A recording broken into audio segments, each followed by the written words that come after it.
Hello again, I am Jim Bob and welcome back to F1 Manager 24 Creator Team Career on the PC here with Nissan Racing. It is round 18 tonight. We're heading to Singapore and the competition is definitely starting to close in on us. We are not the only lower team scoring points now.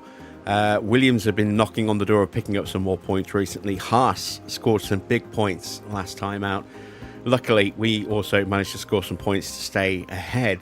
We're up to 8 points now, but as you can see, there's only one team left now that has not scored points. So it's starting to get a little bit more interesting.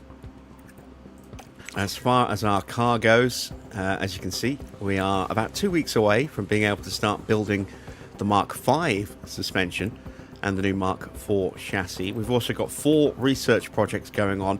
We have now lost the bonus on the design center, so once these projects are complete, these slots will close until we go down to just 4 slots. So this one will be the first one to go, and then it'll be these 2 going at the same time, and we'll only get 1 slot open up out of all 3 of those. But we are ticking along. We're out of cash once again, down to just 75k. It's not a lot of money, unfortunately. But we've got another chassis going through. We also have a couple of front wings going through. It's not looking great in terms of what we've actually got in stock, as you can see. Chassis-wise, we're having to split our cars across different specs. And we don't have any spares on either of those. So if either of these break, we're down to Mark 1, our original chassis. And you can see, compared to car 1, just how much of a step down that is. And also to car 2, a bit of a step down on that one as well. So, yeah, not something that we definitely want to go with. In fact, that's showing the step down to car 1. It's actually bigger than that, I think, for car 2. It's less of a step down, but car 2 is already down on car 1 in that respect. Front wings, again, we've got a couple of spares for each. We are going to stick a new front wing onto Teo's car and hope that he doesn't break it. We've got a spare rear wing, and we've got a couple of the previous specs, so not a massive drop back if we do need to do that, but not ideal. Side pods, we're short on side pods. We're definitely going to have to make another side pod at some point pretty soon. Underfloors, we've got spares on those, which is good. And suspensions, we blew straight through the Mark III, as you can see. And then we're going up to the Mark IV. It is definitely an improvement. Not a huge improvement in terms of tyre wear, but in terms of speed and downforce, it will give us a nice little boost on that Mark IV compared to the Mark III.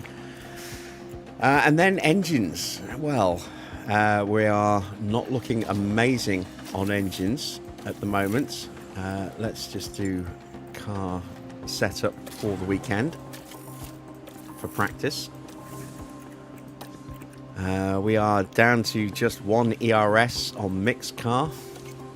We do have an older ERS still usable for Teo because we had to take a penalty, but that's already down to 69%. That's not ideal. And then gearboxes, we're okay with gearboxes for Mick. We still have 1 completely unused gearbox in stock. Not quite so good, as you can see, for Teo. We have had to buy him an extra gearbox, although that should last the rest of the season, as long as we don't do anything stupid. So, yeah, we'll see how it goes. How you doing, Wayne? How you doing, Farah? Are we all half a stone lighter after today? Yeah, it's been a hot one. It has been a hot one. It's currently 29 degrees where I am at the moment. For the American audience, that is a cool 85 degrees in freedom units. And it is nearly 10 past 8 in the evening. So it's been hotter than that. I've got 2 fans in the room, both working overdrive, to try and keep the temperatures down a little bit. Windows are all wide open, trying to vent some air out. We'll see how we get on. I have been very hot and sweaty today. definitely looking forward to a nice cool shower after I'm done gaming and stuff tonight. Right, let's take a little gander at the standings, shall we? So Ferrari reasserting themselves in that last race at Baku with a 1-2, maximum points. They got the fastest lap as well, reopening their advantage over McLaren a little bit. It's definitely a two-horse race, as you can see in the constructor standings. Red Bull are a very, very distant third, and RB have been closing them down, although they had a bit of a shocker at Baku, and Red Bull actually, for the first time in quite a while, actually outscored them. So we'll have to see how that goes. But I'm not ruling out RB making a late run at Red Bull, which would be amazing to see. In terms of the drivers' standings,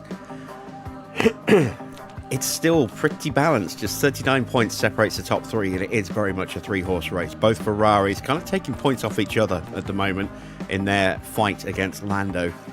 Lando has been on a bit of a run after not really doing a great deal at the start of the season, has now picked up 6 wins. And you can see there, he's been on the podium 15 times this season.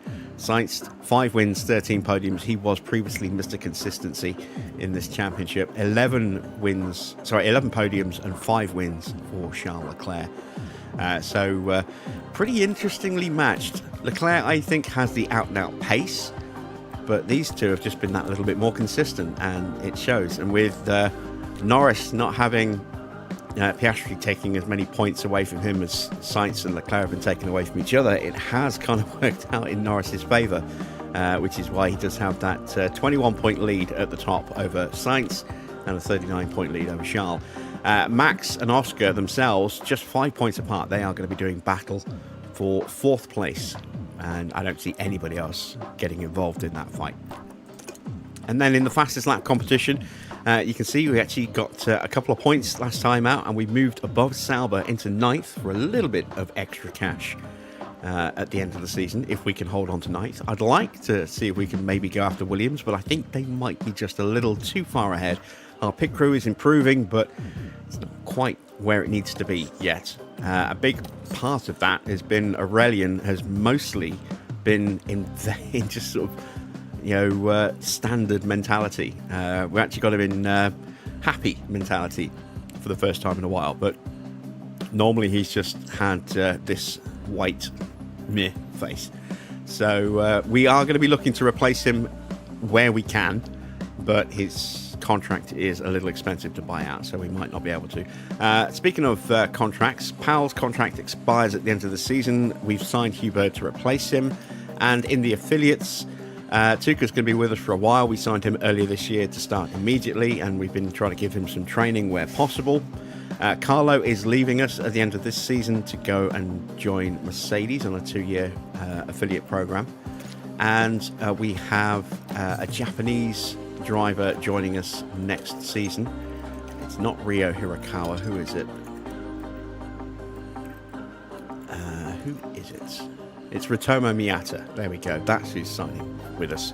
And he will take over Carlo's duties in terms of car development work for next season. So with all that done, I think it's time for us to set some targets. We're going to go 18th or higher with both, try and maximise our funding, and let's see how we get on, shall we?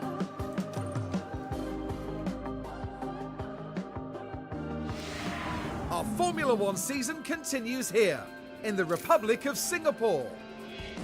The Marina Bay Street Circuit is lit up and ready for action, looking like some sort of scene from a science fiction movie. For the competition is real, and nothing else can deliver quite like Formula One. The previous race saw Carlos Sainz top the podium after a tremendous drive. Can he maintain his winning ways with another good outing this weekend?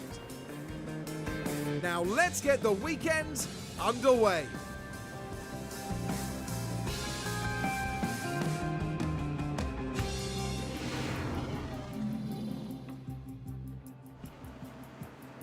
So this is our forecast for the weekend. We've got a wet Friday and a wet Sunday. We'll be dry for qualifying.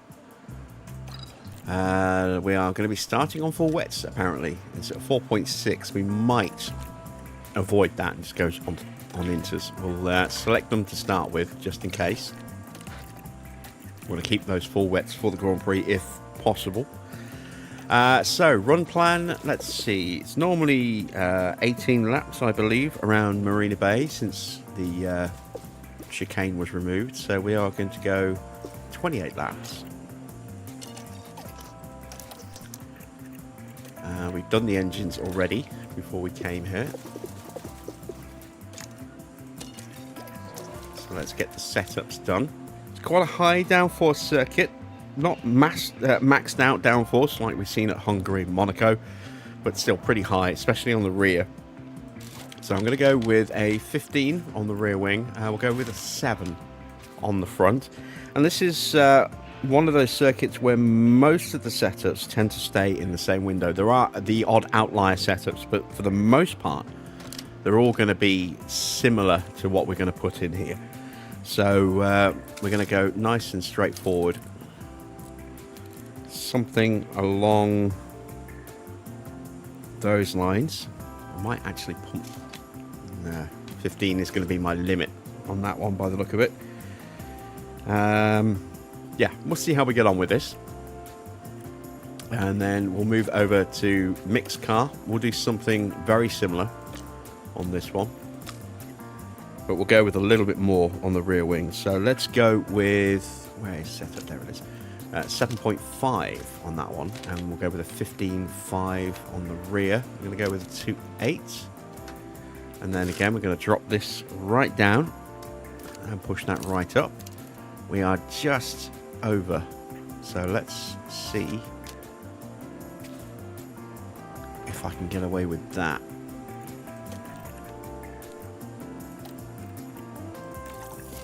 And let's send them out.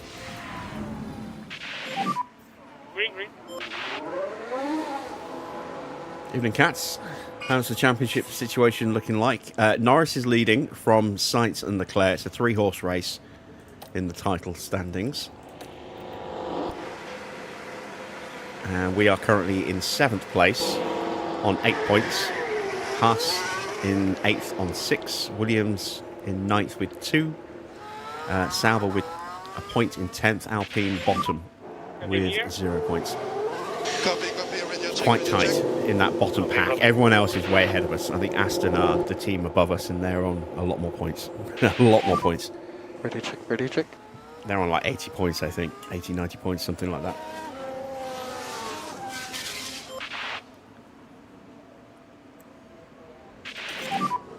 Full focus on brakes and warm up of the front tires. Copy.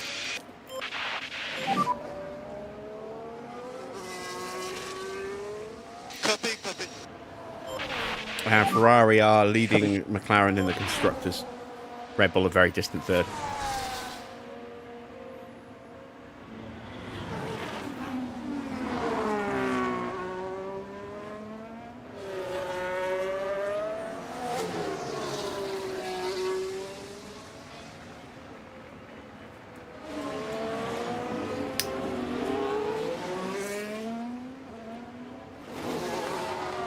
I never actually looked to see what the track details were like. Yeah, it is going to go to Winters, look.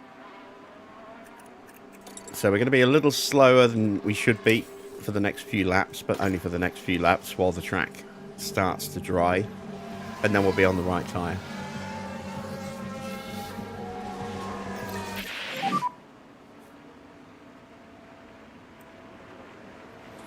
I'm not fully ready, okay? Tires are on the cold side.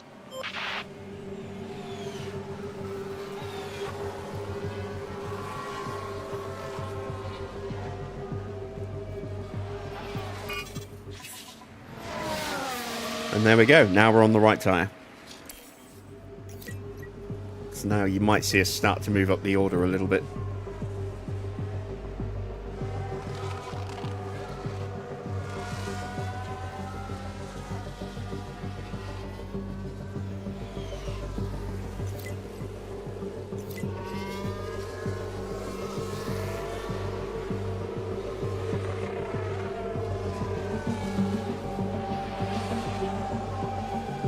And then again, maybe not. It's practice, it doesn't really matter.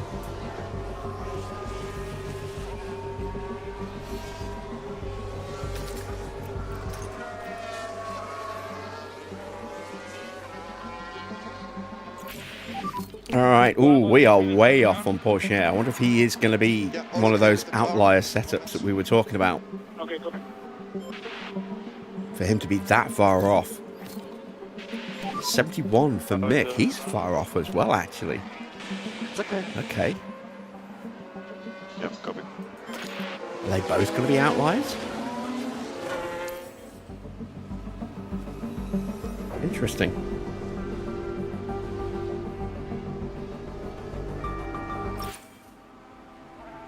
Probably going to have to up the front wing then. Maybe dial back the roll bar to something like a 7.3.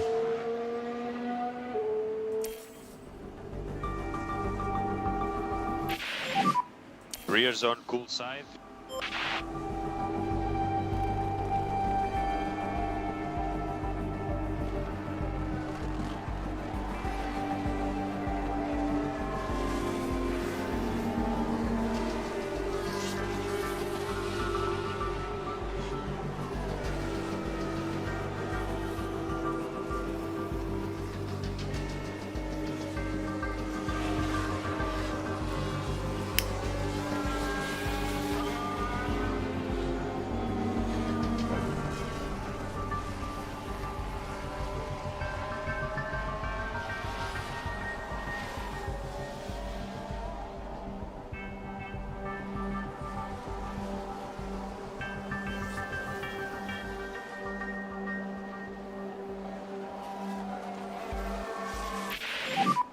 I think the tires were very cold. All right, how many laps have we done? Let's see. 21. So still a little way to go yet before we come in.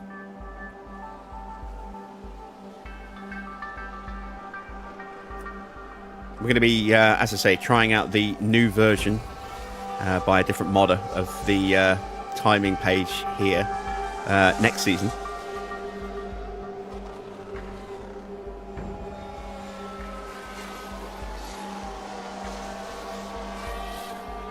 So only a few races left with this version. 7, including tonight's race.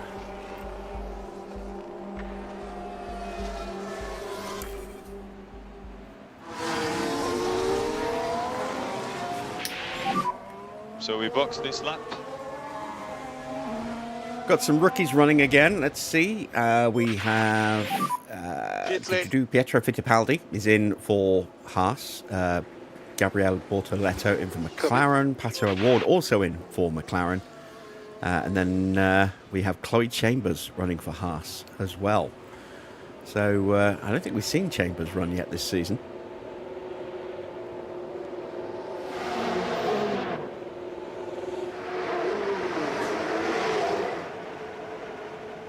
Let's take a look, shall we? Yeah, so that is going to be a 15 then. Which means we're going to have to up the front wing to at least an 8. That is off. That could go either way, but I'm more inclined to maybe push it all the way back to a 6.4.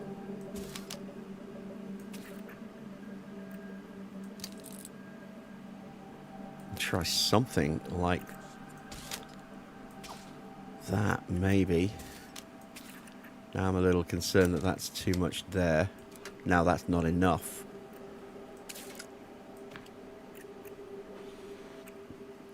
Well, let's try this and let's see if we're at least going in the right direction, because it could have gone to a 9.1, but we'll see how we get on. Evening at Sparta. And let's move over to Teo's car. Oh yeah, this one very much needs to switch.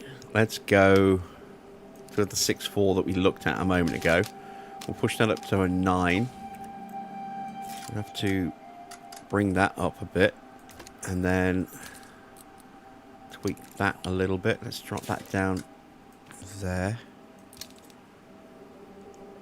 And let's try that. See how that gets on. That's quite a big change. That's a big change. And that needs to be a small change. So fingers crossed on that one.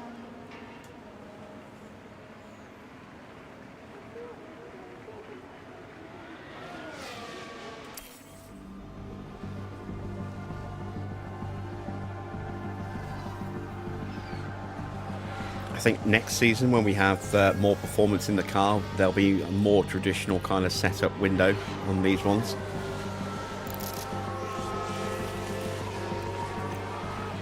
I'm just going to send them out just to make a quick start. There's only going to be time maybe to get one bit of feedback if we're lucky.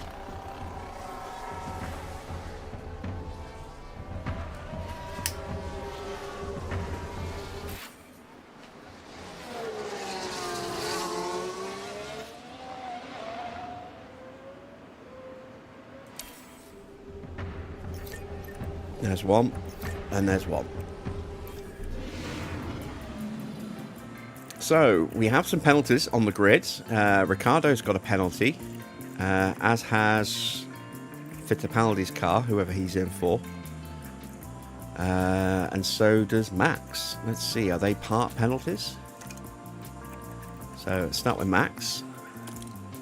Max is running a brand new ERS, so that would be probably a 10-place penalty. Who else was it? Ricciardo and then Fittipaldi. So Ricciardo is running a brand new gearbox. I would imagine that might be a penalty. And then Fittipaldi running a new engine, which again might be a new part penalty. So we could have 3 cars all getting 10-place penalties today, by the look of it. Be wet in this session as well. We're going to stick the same inters on, so we're not burning up a new set. Going to go for 20 laps of fuel in this one, because we ran quite a bit in the first session. And I need to think about what tyres I'm going to run in the dry in FP3, because we are potentially giving back quite a lot of soft at the moment.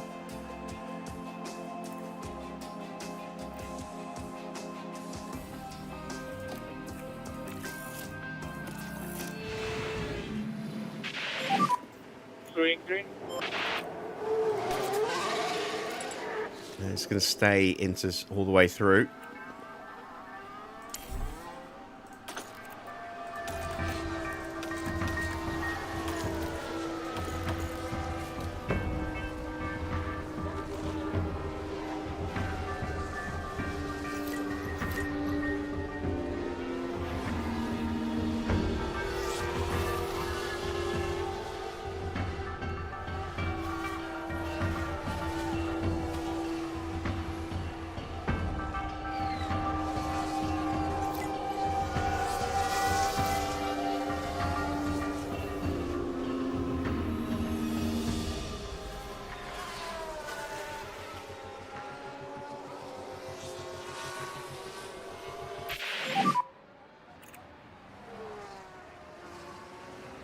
Copy.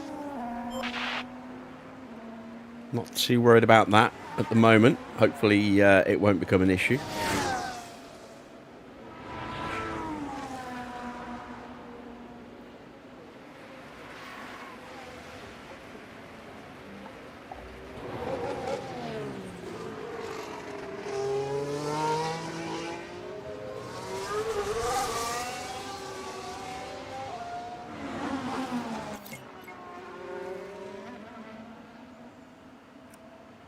What are we on? 3 and 4. There's mix 4.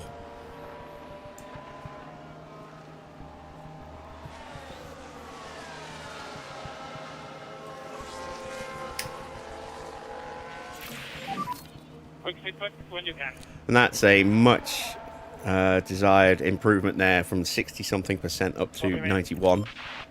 We were at 70-something with Mick.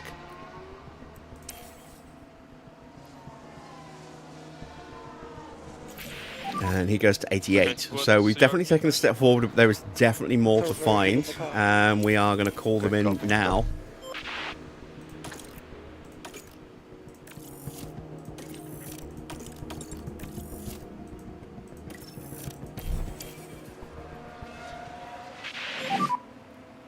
now. And then we'll send them back out again.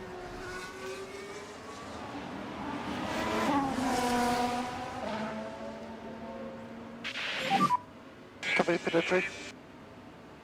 Yeah, okay. Pitching. Copy.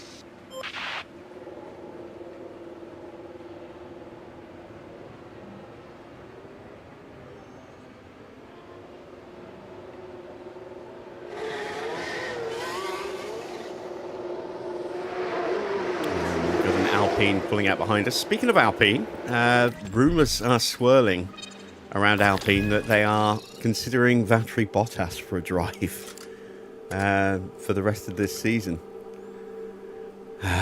So I think it's pretty much official that Jack Doohan's career in F1 is pretty much toast at this point. Because Colapinto hasn't exactly set the world alight, and they're not talking about putting Jack back in the car. They're now talking about trying to sign Valtteri. Which, you know, I don't think Mercedes would stay in his way, and it would also potentially make sense given that they are switching to Mercedes engines next season. But I don't think Doohan's going to be back on the grid anytime soon. Ooh, look at that. 6.4. It's got to be at least... have to be a 5.5. Wow. Okay, we are very much in outlier territory here.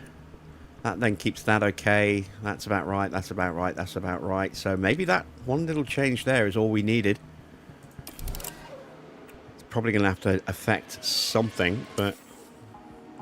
we'll see how they do after this run. I mean, I don't know if Valtteri is in serious contention for Cadillac.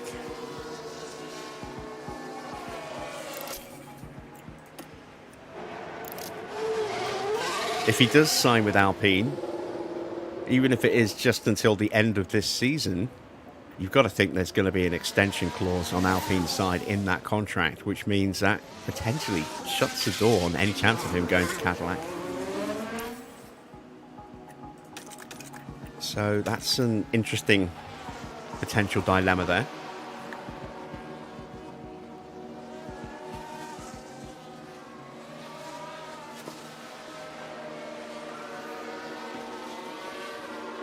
I still wouldn't be all that surprised to see a lineup of Perez and Zhou at Cadillac,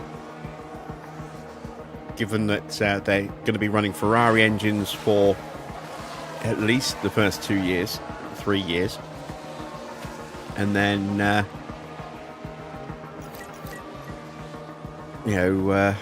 looking to get their own engine in after that. Perez would certainly open up the Mexican market for Cadillac, which financially would be pretty huge for them as a brand and also as a source of sponsors.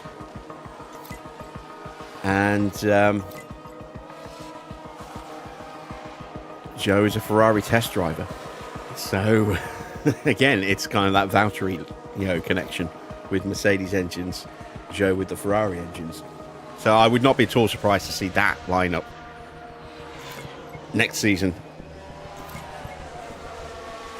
I think Zhou is pretty much going to take one of those seats in my mind, and then it'll be interesting to see who gets the other one between Perez and Valtteri. I might be completely wrong. They might shock the world and bring Logan Sargent back to the grid, or they may be able to persuade Colton Herta to come over. I don't know. But I do think they will go for experienced Formula One driving where they can, at least to start with. Copy. Given the need for relevant feedback. I don't know. I mean, there may be a little bit less of a need for that with it being a whole new regulation set, but who knows? And that potentially even strengthens Zhou's case, because he'll have been testing, the new car in the simulator for Ferrari. Likewise, Valtteri at Mercedes. So yeah, we'll see. We'll see. It'll be very interesting to see what happens with Cadillac and Alpine going forward. Evening, Victor.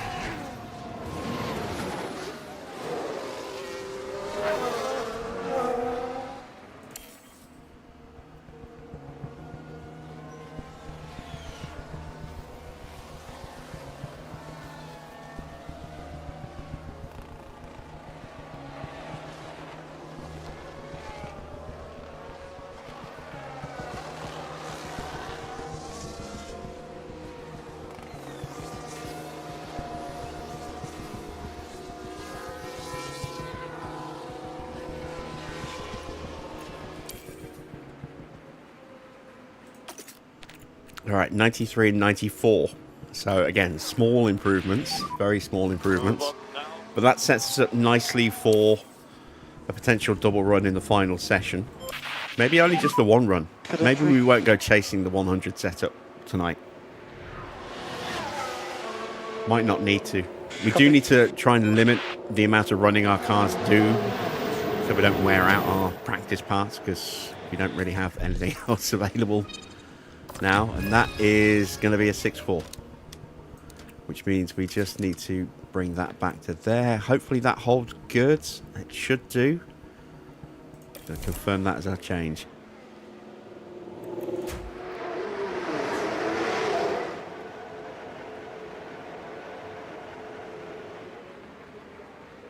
And that's the end of the session, which is why it's not popping up Porsche's box.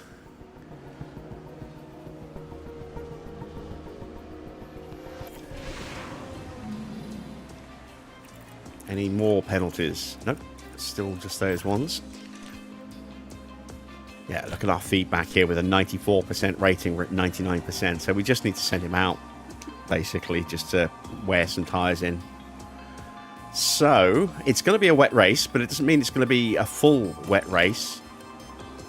And I don't really want to burn out all of my soft tyres. If I run the hards, which I'm planning on doing here, that'll give me 2 sets of mediums and 3 sets of softs going into qualifying. But if I run the hards and then come in and put the mediums on for a lap, that'll give us an extra set of mediums and then one less set of mediums with an extra set of softs. So we'll have 4 sets of softs going into quali. And just 1 set of mediums and 1 set of hards for the Grand Prix. Given that it is going to be wet, I think that might be the way to go. I don't know. Tyre wear could be problematic. I think we'll just run the hards, and then we'll carry that extra set of mediums through. We might need those if it's going to be a mainly dry race. So let's take a look at cornering and traction.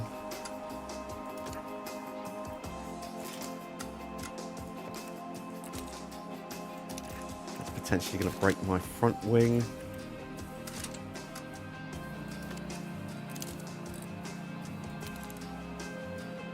We'll try this while we're running the hard tyres and see what happens. So let's send them straight out. Green.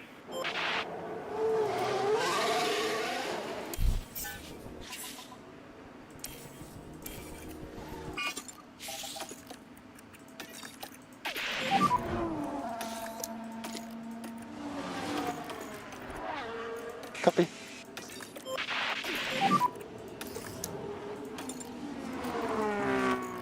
Copy.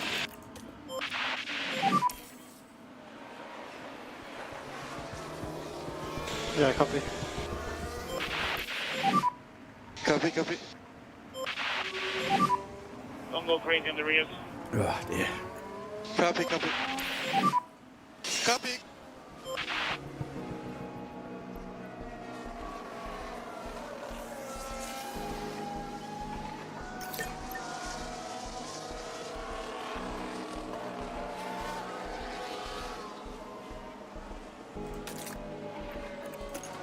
Question is, will we get our feedback before we run out of fuel?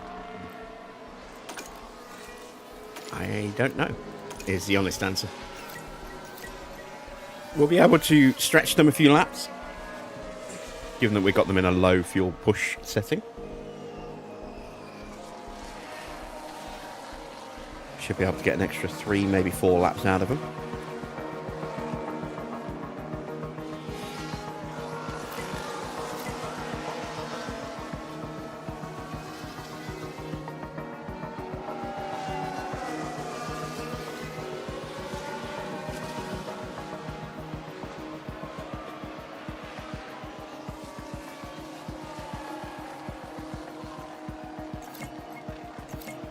It's 4 out of 5. They're going to be running out of fuel any second. There we go.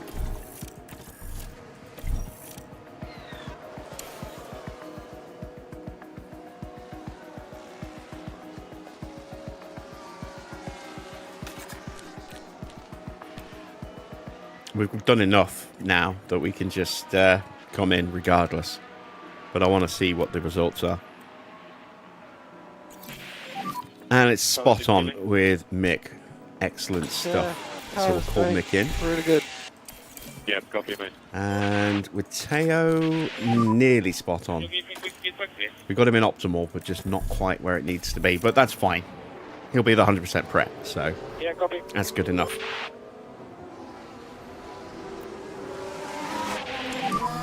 We box this lap.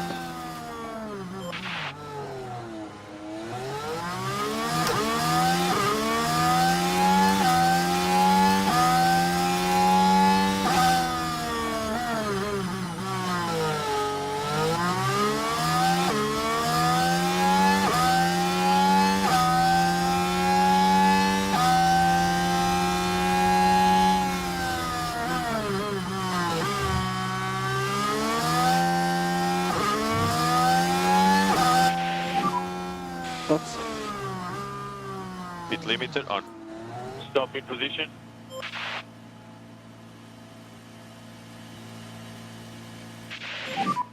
Pit in. Okay, into the pits. Stop on the mark.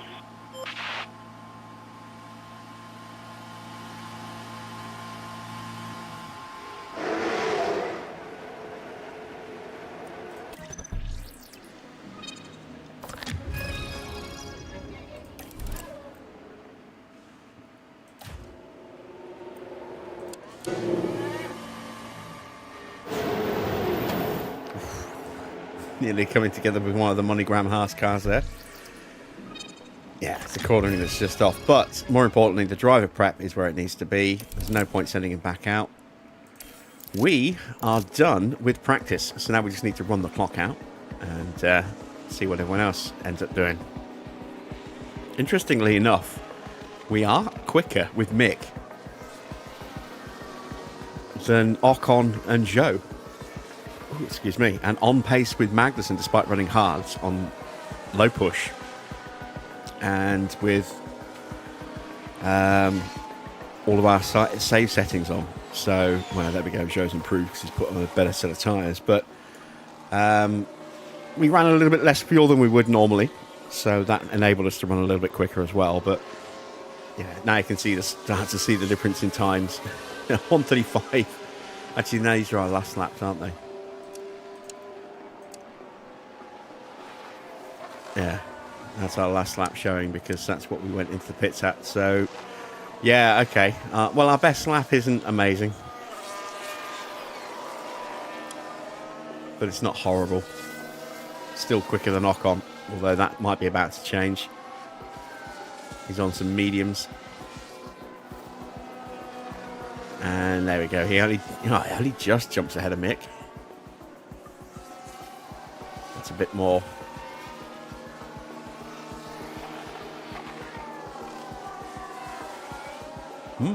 Maybe we'll have some decent pace here. Could we maybe sneak yet another point? I think it depends on how well we qualify and what's going to happen with the weather. And whether or not we get a safety car around a pit stop window.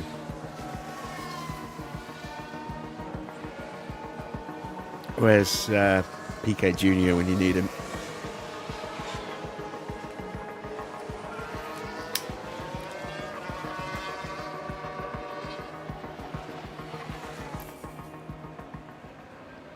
All right, that is the end of practice. It's time for us to start getting ready for qualifying.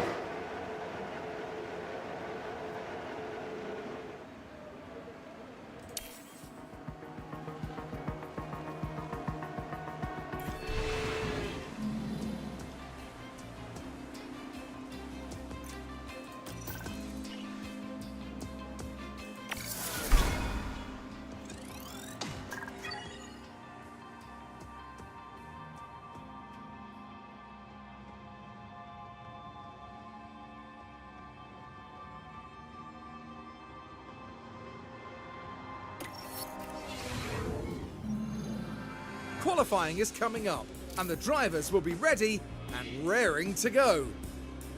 Remember, we lose the slowest 5 drivers at the end of Q1, another 5 at the end of Q2, and Q3 will set the top 10 positions. Given what we've seen of late, what do you think of Kevin Magnussen there, Karun? We saw some disappointing lap times from them in practice. It could be that the team were experimenting with the car, but the pressure's now on them to deliver. So stay with us, folks. It's sure to be a good one.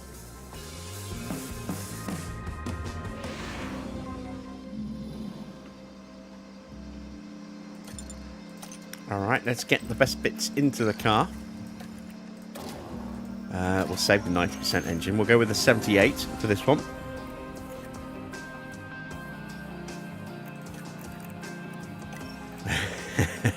I got Labara Mobile and PUBG adverts showing for me. We'll put the new gearbox in. Well, I say the new. We'll put the unused gearbox in for Mick. Let's go with that gearbox.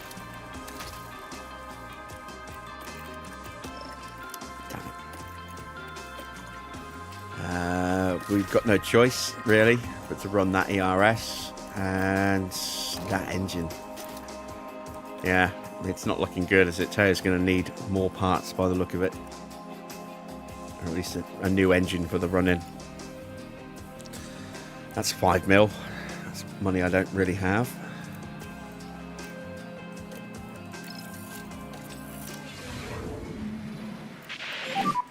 Green.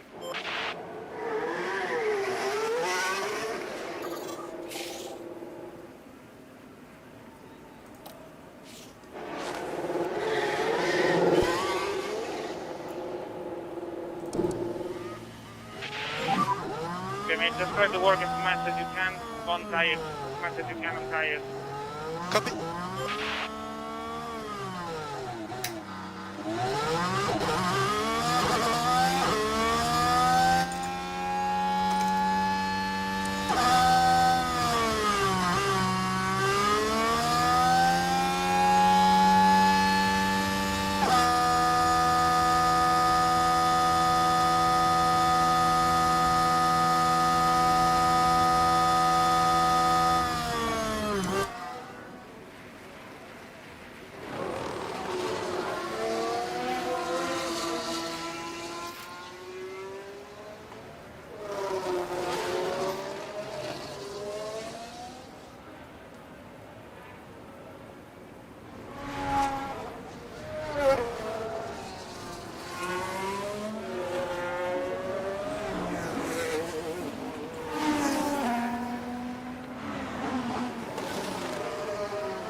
Hopefully being behind Ricciardo here isn't going to cause too much of an issue for Schumacher. Might actually help him out. I don't know. It is definitely some dirty air that we're going to have in a few places. But it's also going to be a pretty handy slipstream through this first sector. The tires are now in the window. Come on.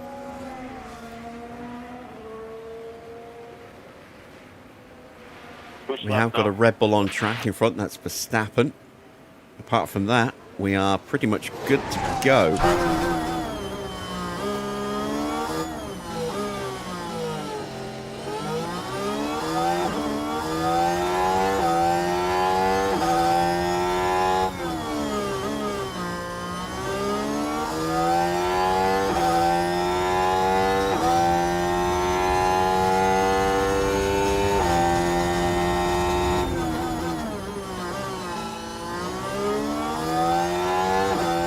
So Porsche down half a second to Ricciardo. Mick a couple of tenths up on Porsche, but he is running that better chassis, which is worth a little bit of speed and downforce. So I would expect him to be quicker anyway. I don't think he's close enough to get any kind of real slipstream off Ricciardo now anyway.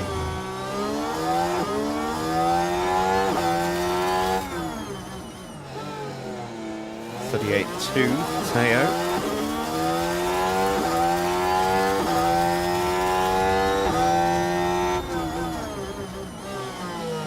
Again, he's down half a second to Ricciardo. 38.1 for Mick.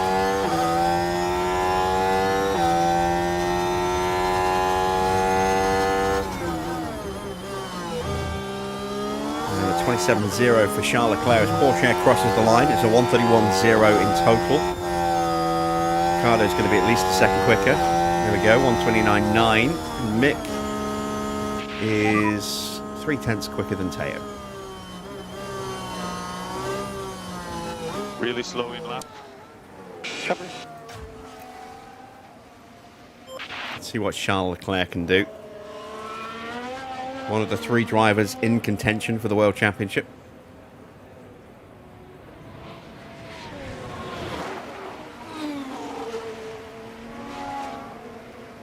I'm also curious as to how Verstappen does against Ricciardo's time.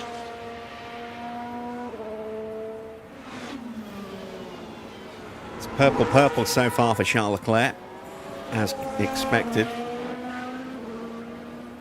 Around the final corners for the hat-trick. And that's a 128.8. Here comes Max.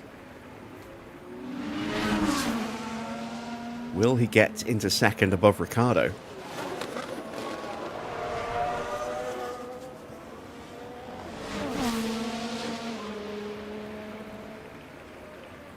If he does, it won't be by much. It's by 2.5 tenths. Sorry, 3.5 tenths. All right, Logan Sargent, one of the cars that we're kind of in competition with. We will stop on the mark.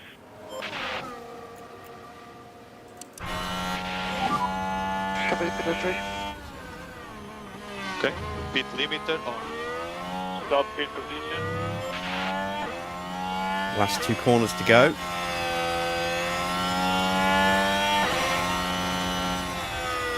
And he splits our drivers. 10.5 ahead of Teo, 10.5 behind Mick.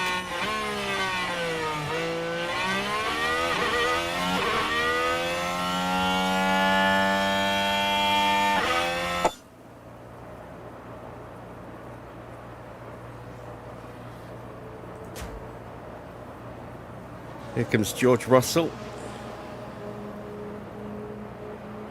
Let's see what kind of pace Mercedes are showing in this early stage of the session.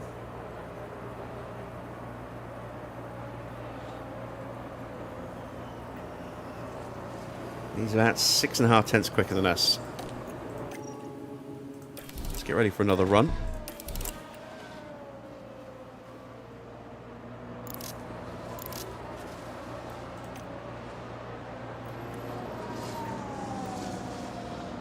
It's getting a little crowded on track. I should have checked the radar before I sent out Teo. Never mind.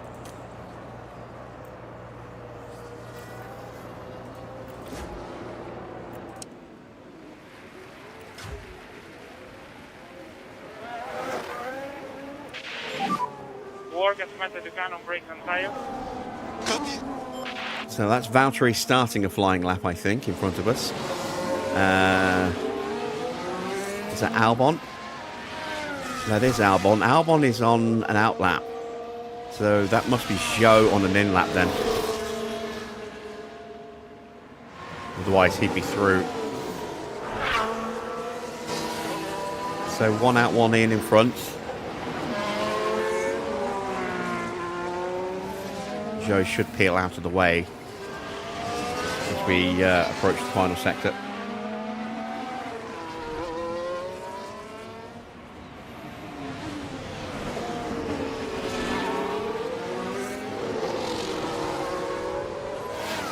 Through the old worst corner in Formula One history.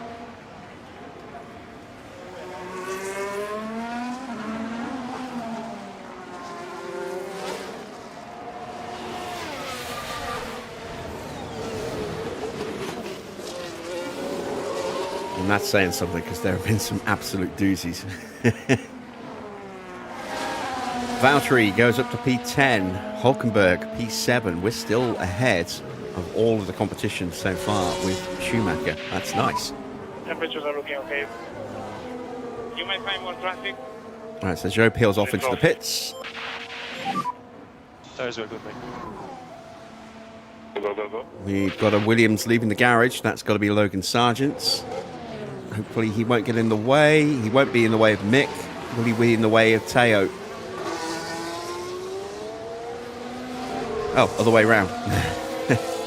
No, it looks like he slowed in the exit of the pit lane to let us through that. That's good. So Teo needs an improvement. Might get a little bit of a slipstream off Albon here. He's down 6/10 to Albon. Ooh. Yeah, I don't think this is going to be a particularly good Grand Prix for Porsche on this evidence. Schumacher not having a great first sector either. It's a very strong opening first sector for Albon. 27.4.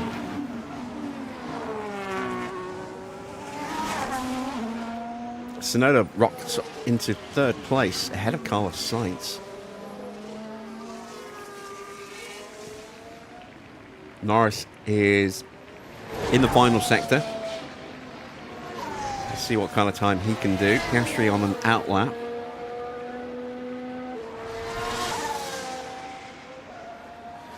That's the Haas pulling out of the way. Thank you, Kevin. Or is that Nick? I think it's Nico Hulkenberg. Norris goes up to P2. Albon goes P8. Porsche shows no improvement whatsoever, but does get himself up into peak confidence for his next run. No improvement for Schumacher either. Currently P10. It's a little disappointing for Porsche. It's about what I expected from Mick. That really good first run. There's only 3/10 between them, but 6 places in those 3/10. Perez up into 6th place. He is in desperate need of some results. Alonso is only good enough for P18. About K-Mag.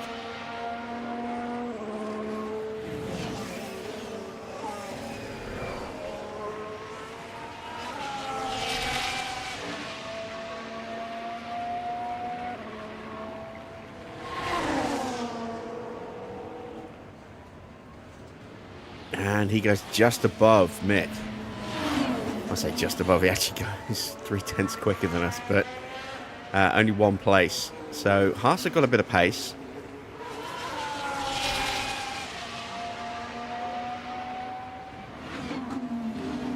Oscar now on his first run. Left it late to set his opening time. Stroll was also setting his first time, just a little bit further back. There he is. And he's currently down 0.8 of a second on Piastri.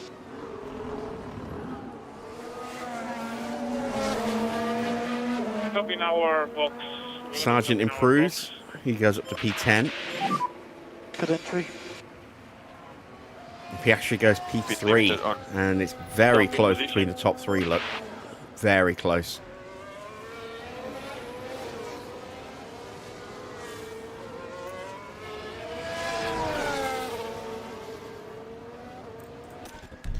So, our last new set of softs.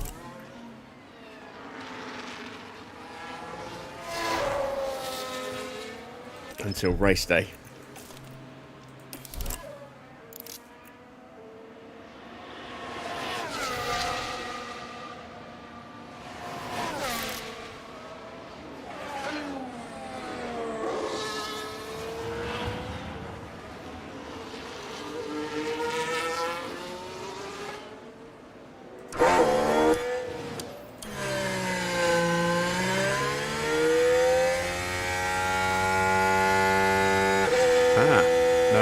Sparklers. That might change when we get to the wet weather.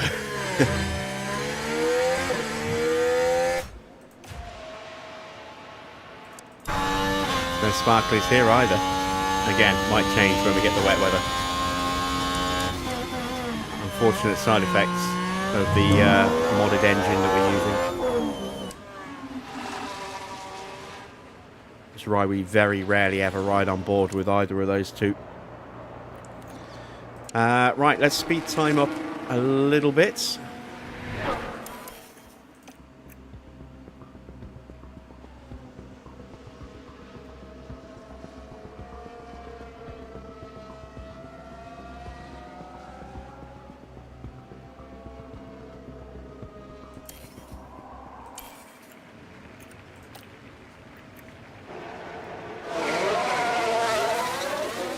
God damn.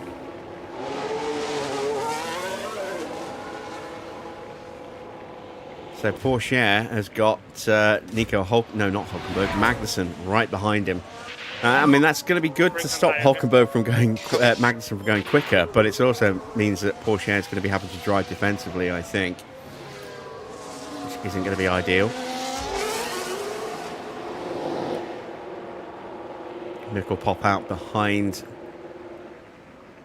Lando Norris.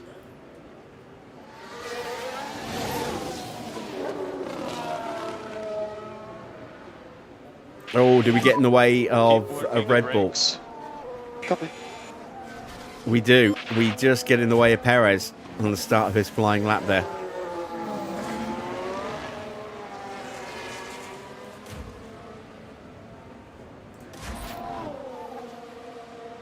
We've got an RB behind us. Is that Ricardo? Yes, it is. That's us weaving. So Ricardo's going to close up on our lap. We could actually do Ricardo a huge favour here, potentially. Hulkenberg improves above Mick Schumacher. So one driver's already in the drop zone. The other one now sitting precariously on the precipice.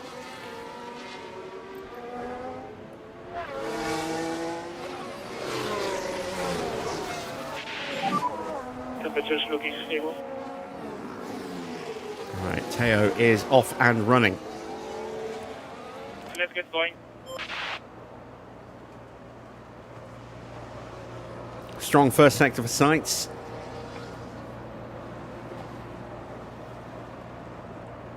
Fastest of anybody so far with a 27.0.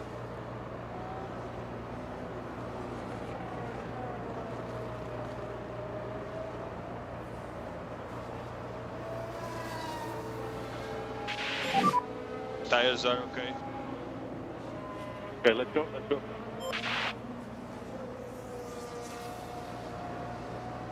So Magnussen, 27.9, 10th slower than Teo, but it's not an improvement for Teo in the first sector. See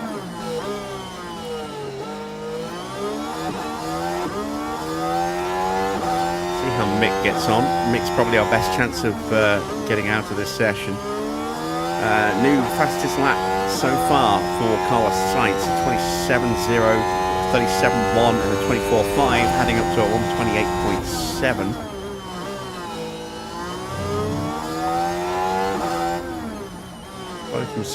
Both McLarens are on track at the moment. Very, very, very similar performance in the first sector.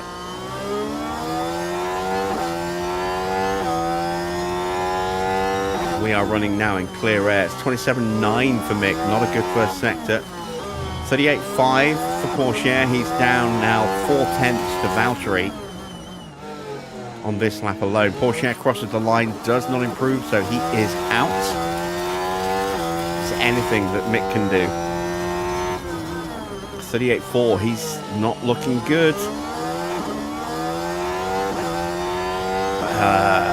Alonso is going to be the one to eliminate us, I think. Unless we can find something here at the end. I'm not rating my chances here.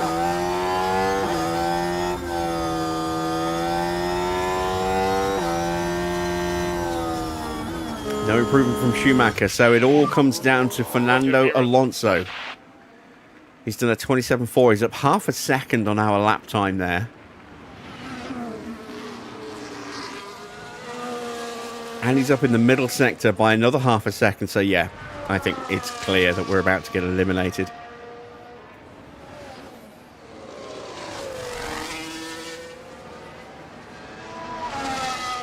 Norris gets second.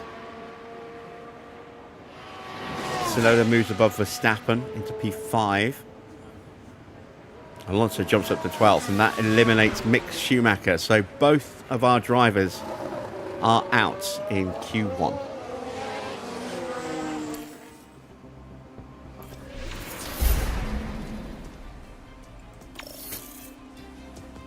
Let's see, so Max and Ricardo both with those penalties. Magnussen as well. No one else has picked up a penalty yet. Let's see who sticks it on pole position. It is Carlos Sainz ahead of Oscar Piastri. Charles Leclerc in third. Lando Norris is in fourth place. Ahead of Max Verstappen, who does have that potential 10th-place penalty there. Then it's Alonso, Tsunoda, Hulkenberg, Ricciardo also facing a 10th-place penalty. Then it's George from Lance, Perez, Hamilton, Albon, Sargent, Magnussen also facing a penalty. And then Mick ahead of Gasly, Zhou, Valtteri, Porsche and Ocon. So Mick could gain a couple of places here. Teo probably gain just the one. Let's get ready for the Grand Prix itself, shall we?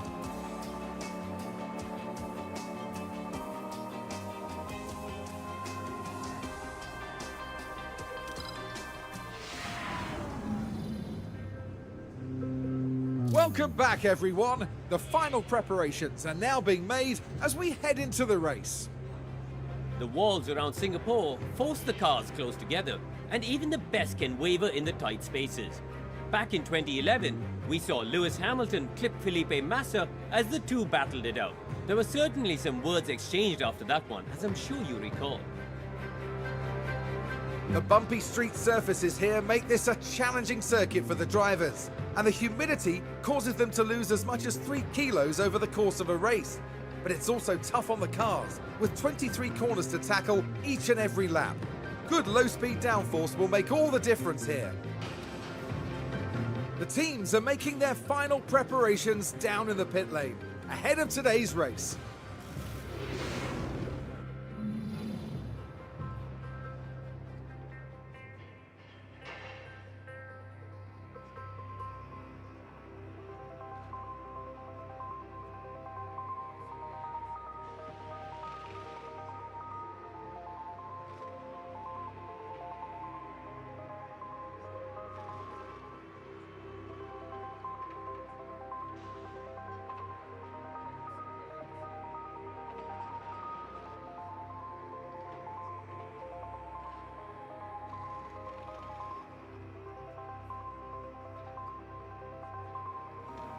Okay, let's take a look at the grid then, shall we, after all those penalties are applied. So it is Sainz from Piastri, Leclerc, Norris, Alonso, Tsunoda, Hulkenberg is in 7th. Ooh, that is not good for us. Russell from Stroll, Perez now 10th. Then it's Hamilton, Albon, Sargent. Ricciardo gets just 5 places. So he starts 14th. Verstappen gets 10 places. He's down to 15th. Mick in 16th. 17th for Gasly, Zhou 18th, 19th for Valtteri, 20th for Teo, Magnussen down to 21st with his penalty. Ocon stays at the bottom of the grid. Let's take a look at the strategies. So it is going to start dry. So I think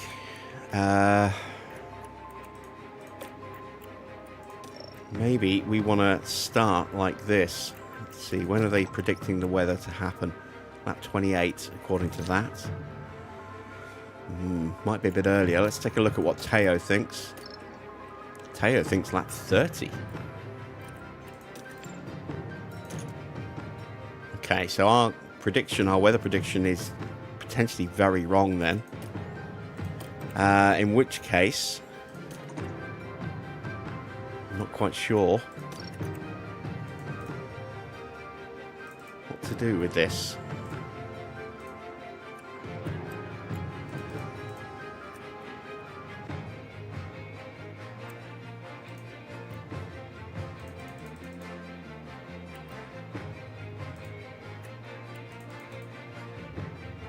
I think if we just go with this and then play it by ear on when to make the switch to inters.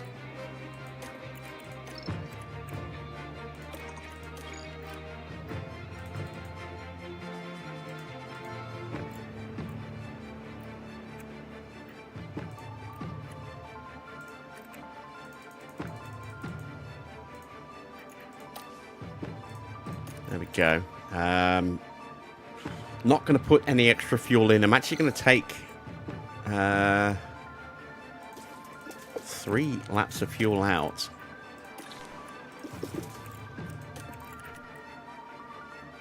And we're not going to do any pushing at the start. So we're in position with Mick. He needs to finish in the top 18. Porsche also needs to finish in the top 18, but he is 2 places below that position. Let's hope we can claim them back. The start of the Singapore Grand Prix is now. Final checks are being carried out by the teams, and it won't be long until we get this race underway. Well, they certainly appear calm and composed heading into this race. P20 is definitely not where any driver would want to find themselves. But they've got to get their head down and work hard. This should certainly be a good one, folks. We're just moments away from the Singapore Grand Prix. And it's lights out, and away we go. It's a good start for Leclerc. He's already up alongside Piastri. Can he hold the outside line?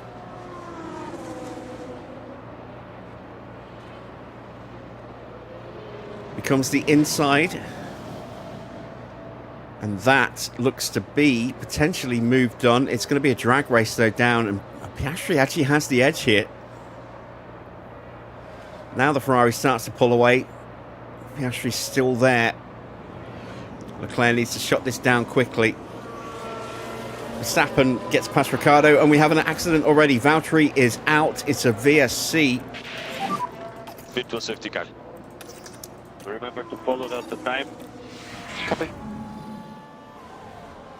Was this a collision, or did he just lock up into the barriers? Yeah, locked up into the barriers, and that's a retirement. Wow. And just like that, the hopes of the team start to dwindle. And this is why I took fuel out at the start. And that has now put Leclerc through into the lead.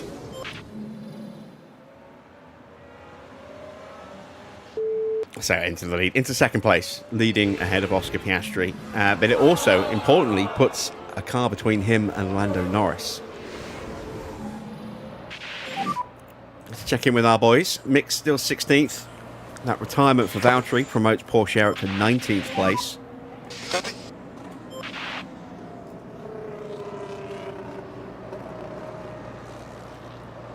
Let's see if the prediction on the weather has changed at all.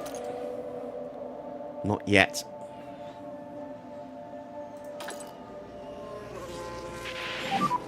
The car is on the wall.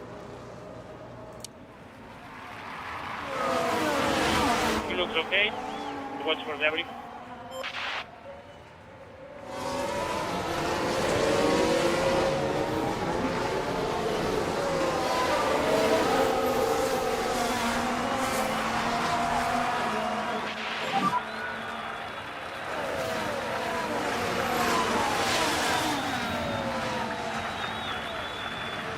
Gap 06.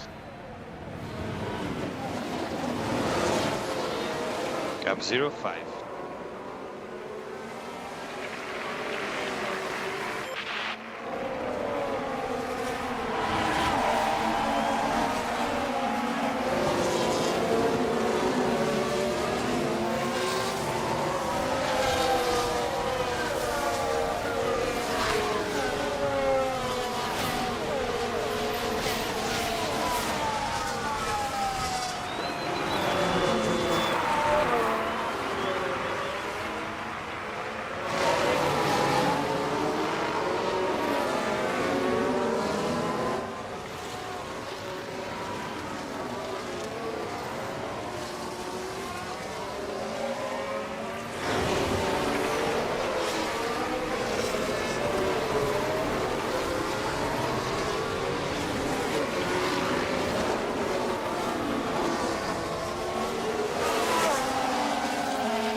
So we're burning a lot less fuel at the moment, which is good.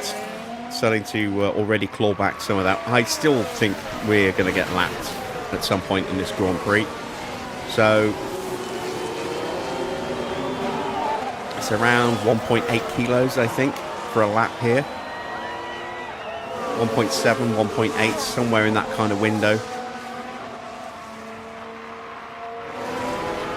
So we've got about 2 kilos to save.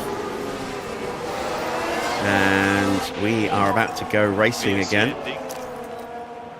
Copy.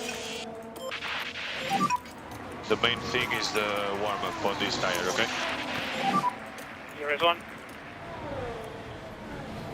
Let's see if we can maybe catch someone out. I mean, it's going to be hard to catch out Ricardo. Is that another yellow flag? Someone running a little wide, I think. Yeah, Gasly. Right, we're taking the second corner. Hey, we'll have just cut the inside. Look, yeah, there he is. That won't do the floor of the car any good at all.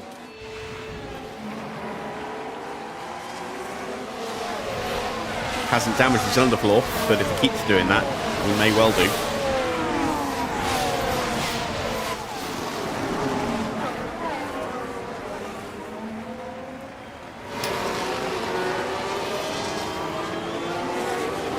We're not the only ones on the soft tyres. Ocon also running the softs.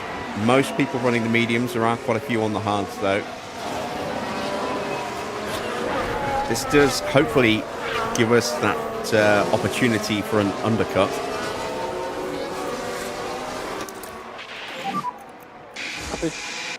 And I don't think we're likely to get through. So I'm going to save the battery.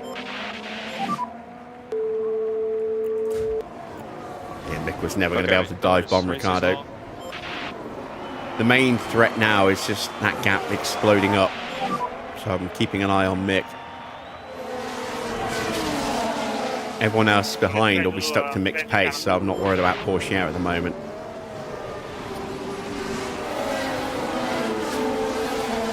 Fastest lap so far for Charles Leclerc, 137.2. Doesn't really mean much, it's the first lap that's actually been completed under running conditions and the green flag.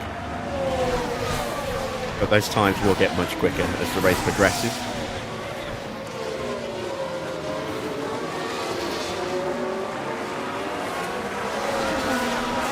And our tyres are definitely burning up quicker than the cars in front of us. So we do have an undercut opportunity here. Question is everyone else going to the rain or going for a second set of tyres before the rain? See, that spike there worries me. But both of our drivers were predicting it to be into around about here. And I think they're maybe picking up this, and this is going to happen around about here, which means that this will probably start somewhere around about here. We'll keep an eye on it, see what happens.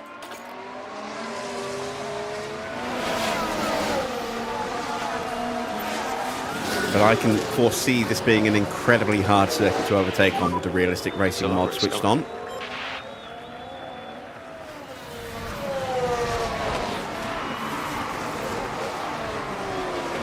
Let's give Teo a little bit of oomph. See if maybe we can catch out Zhou under braking. Copy.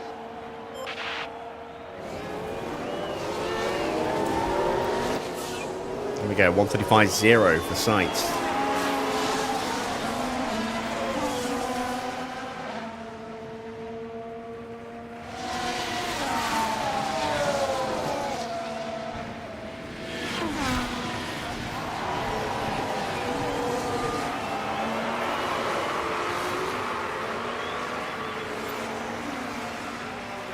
I don't really want to put my drivers into aggressive overtaking because I want to minimise the chance of them hitting the wall. I've done enough of that already this season, Teo in particular.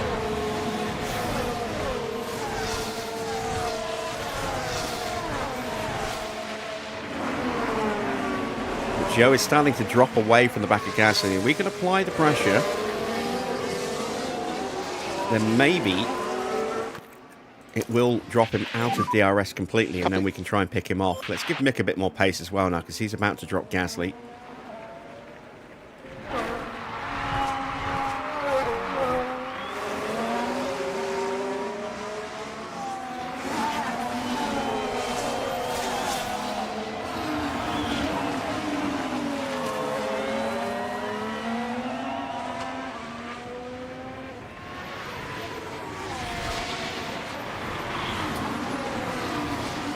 There we go. Joe has now been cut loose from the back of the pack, just about. So this gives Teo an opportunity.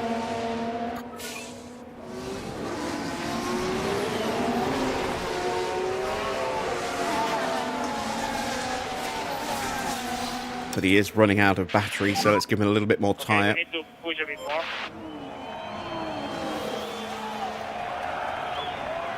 If he's going to get him, it's going to be here, I think, that we're going to get him.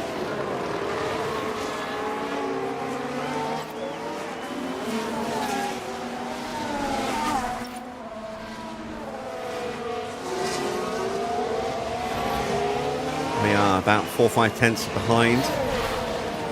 DRS is active. And we're just not quick enough. So we're going to have to hang tight, it would seem. To save a bit real here. Mick not making any real inroads on Verstappen in front either. So again, we're going to sit tight. Copy.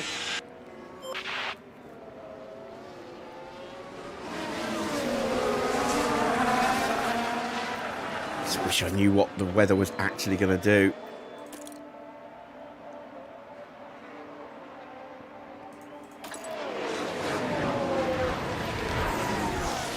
This is going to be a race where we have to react, I think, rather than have an out-and-out plan. On paper, us getting an undercut's a good thing, but like I said, it all depends on when that rain actually hits and how hard it hits when it does hit.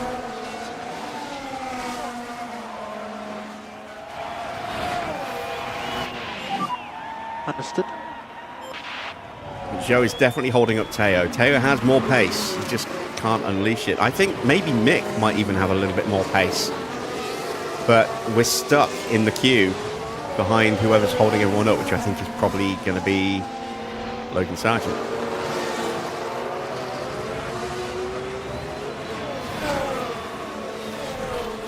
We're going to reach a point as well where our tyres start to give up on us and we will lose that pace advantage. You can see Porsche now slipping a little bit. Yeah, on the tires. Good, it's okay.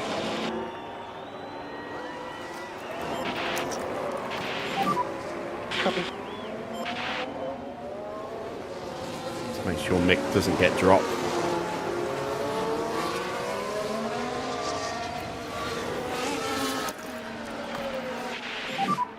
Copy that.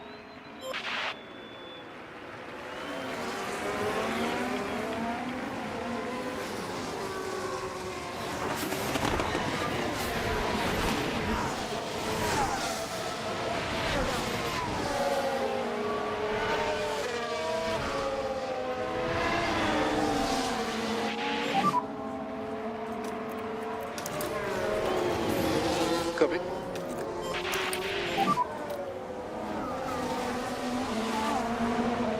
Okay, copy, copy.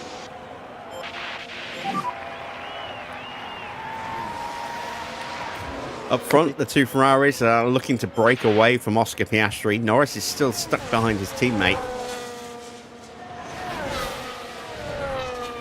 And I think those on the mediums and hards are going to go to the rain, to the wet weather. So I'm now a little concerned about my strategy. I'm going to Try to pick up a bit more pace. push these tyres harder because they won't make it. Try to get a good pace. And let's see if we can just do something with these tyres because we're slipping again, look. If we can push these a little bit harder and then just box a little earlier than planned by a lap or two, put those mediums on and then use those until the wet weather hits, might stand us in good stead. Might clear us up from some of the pit lane chaos depending on where we are on track when the switch happens.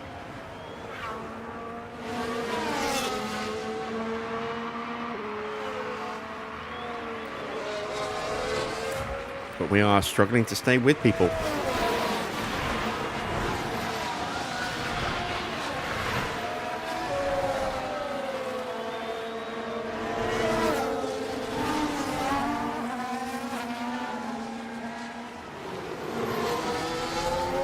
Haas look like they might have got a handle on their tyre wear issues. They're only down a couple of percent to George Russell there.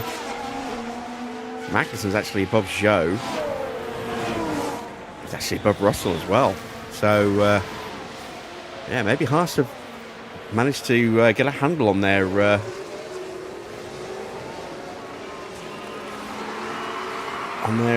tyres being eaten by the car. What did I think of the Terminator game? I still haven't played it. I have picked a copy up though. I just haven't got around to playing it yet. I'll give it a go at some point over the next couple of days, I think. I have pre-ordered the DLC for RoboCop because I had a huge amount of fun with that. We have a fault for Gasly as Ricciardo gets past Logan Sargent. Yeah, the anti-deploy didn't work. That sounds like battery issues cropping up there for Gasly.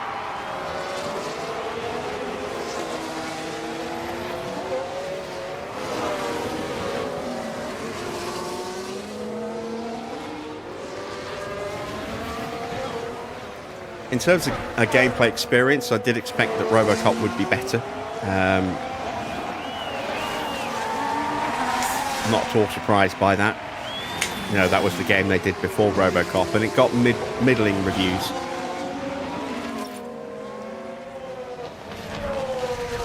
Or at least it did at launch. It did get better with some updates and stuff.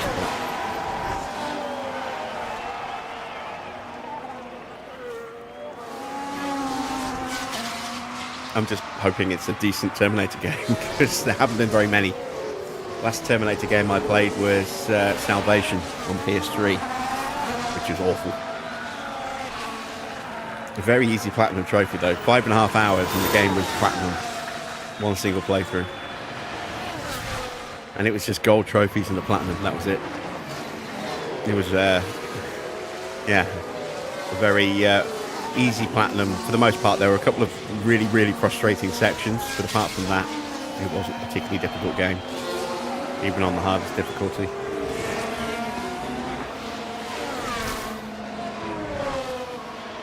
I played it, I bought it, played it, took it back the next day, and got it refunded.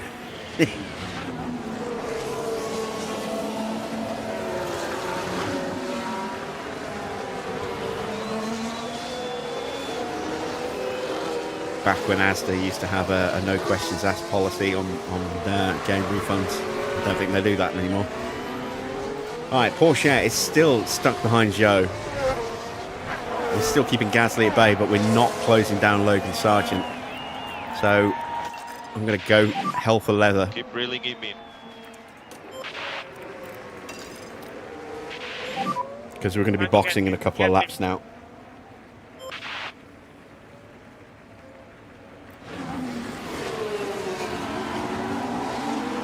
See if I can at least get a little bit of extra confidence into Teo. He's got some in terms of defence from Magnussen, but poor old Mick has not had a great experience so far.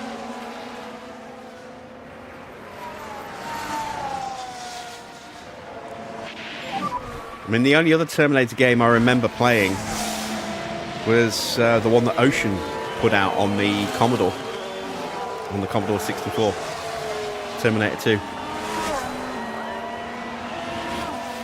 That was fun, but also had some very frustrating parts to it as well. The sewer chase sequence in particular was not a fun level. Starting to feel the fronts a bit.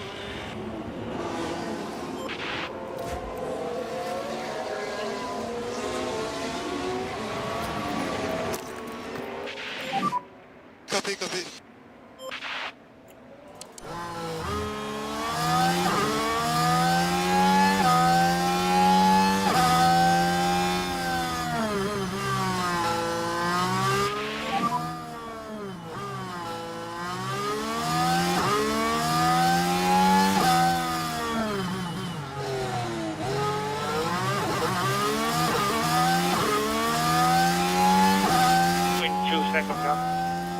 He's pulling away from us. He's pulling away from us in the DRS zones.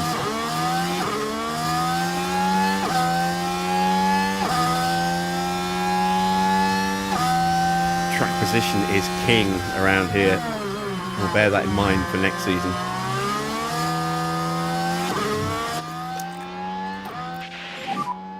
Copy. We need to be ready. Copy.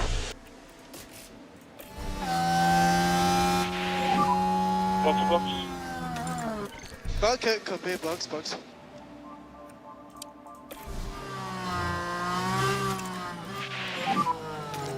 Now. Copy. Box is done.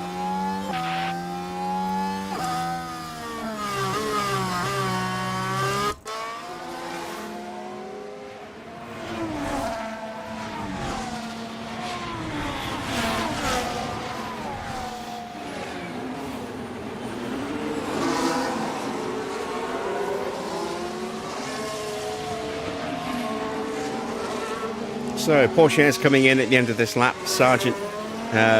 Schumacher is going to go one more lap and then we'll bring him in.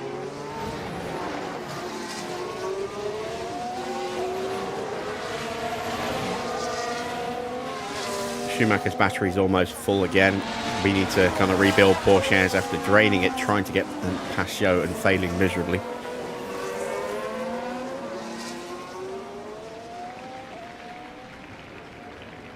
Let's see what kind of pace we've got on fresh mediums and clear air.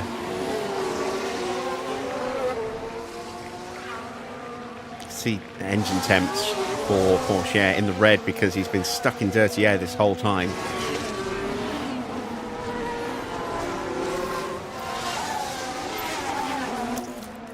So, into the pits then. Copy. Teo. P3.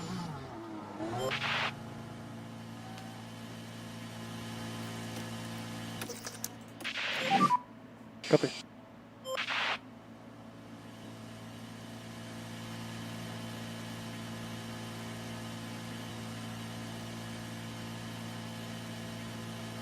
Let's have a good stop, please, lads. Not really. Clean, but not quick at all.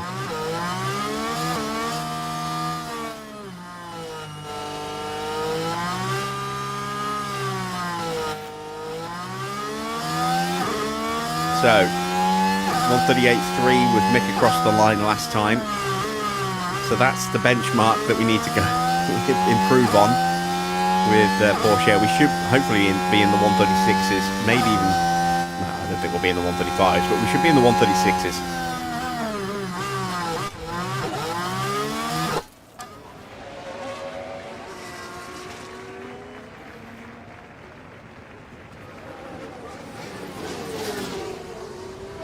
Who's won this race more than anyone else? There's a couple of people that spring to mind.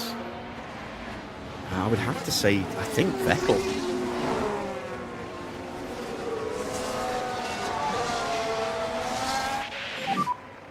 Box. I think Vettel just pips Hamilton.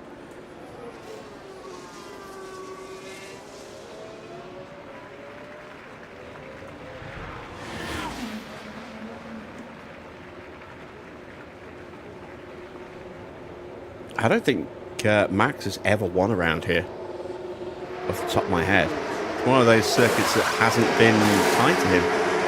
Oh, that's a decent stop, 2.4 seconds.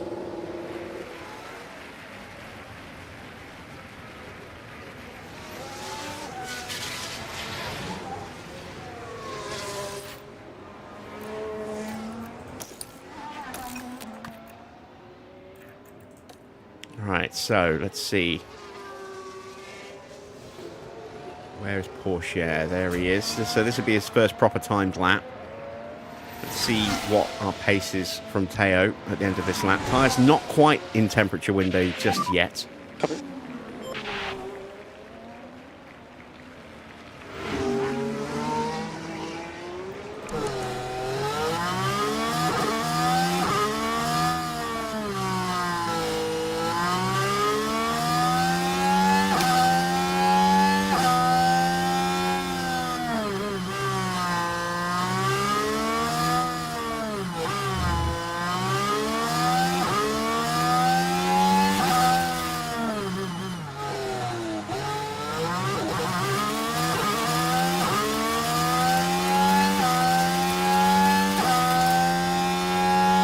haven't been that many winners in total around this circuit, really. It's mainly been Hamilton and Vettel. Alonso's got a couple of wins, one of which in very dubious circumstances in 2008. As in comes Esteban Ocon. That's a decent stop. He's gone for another set of soft tyres, interestingly enough. Mick gets through, Porsche gets through, so we have held position against him. And that's a fault for Magnussen. Good. But there! Oh dear, that's not what they need right now.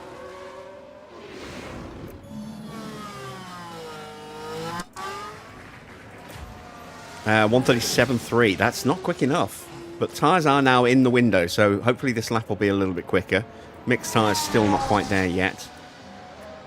Let's deploy the batteries,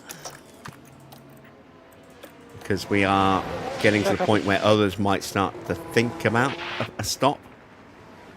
So we need to make sure that we're undercutting them. Let's see if we've got an update on the weather yet. It's staying dry. So yeah, we can't trust this line here.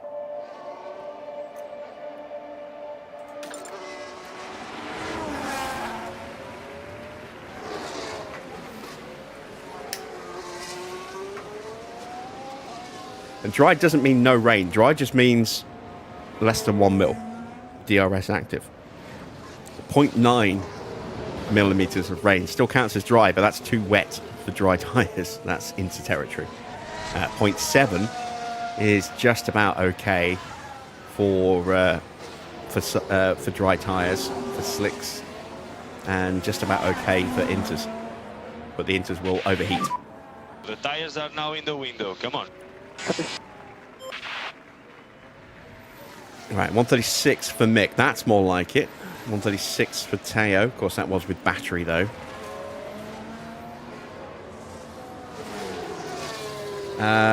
Four nationalities have won here. Checo's won here as well, so that would be... It's more than 4, isn't it? Oh, no, because Sainz is Spanish as well. Yeah, I know Checo's won here, so that's 4. Yeah, that's it.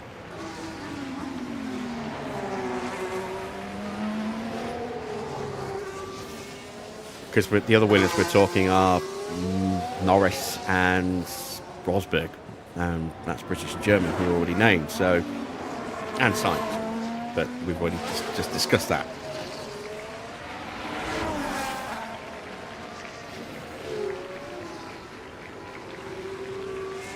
All right, 19 seconds now to the back of Zhou. And no battery left now for Teo. Copy that. Send the battle assist on, because Ocon will catch him up pretty quickly, I think. Copy. Copy.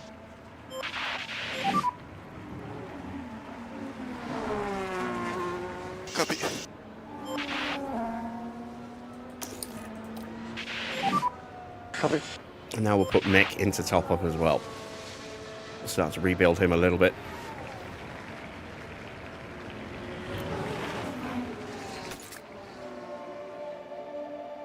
So we're getting a 20% chance of rain in about 5 minutes, and it goes up to 35% after that. It will be damp on track, but it won't be into conditions, I hope, given that we just put these tyres on.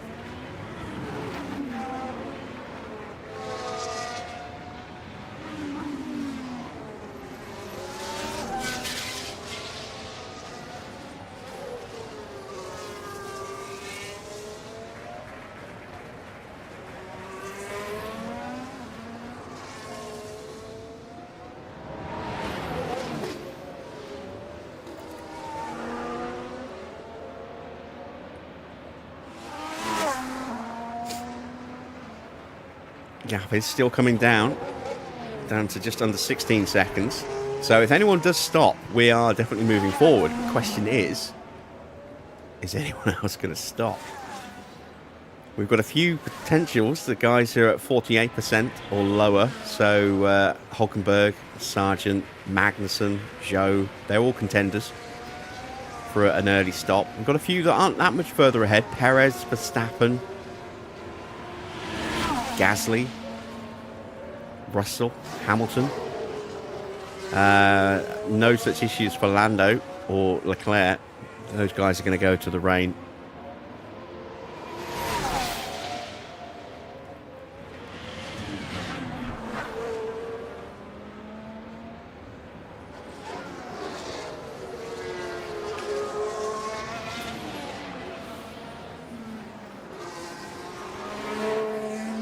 And we're now stabilised at the pace that I was wanting to see out of Schumacher. It's not there with Teo, and I'm worried about him hitting 18th.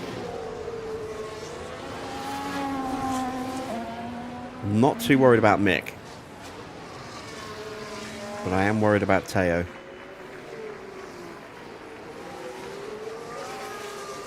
Gap's down to 14 seconds now.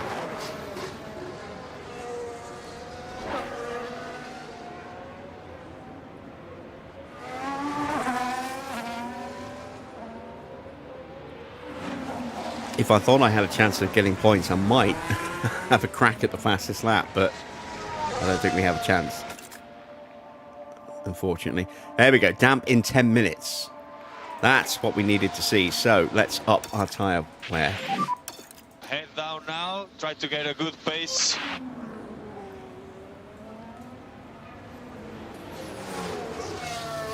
So it looks like everyone else is going to go to the rain. Damn. I was kind of hoping that that would not be the case.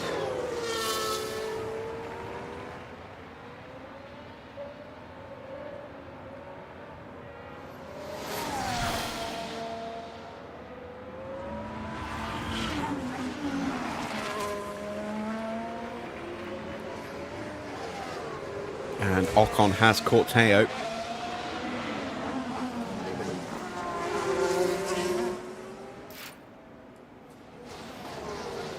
Better lap than Teo last time, a 1:36.4, half a second up, but going to start to have to drive defensively now. Temperature's looking good for me. Copy.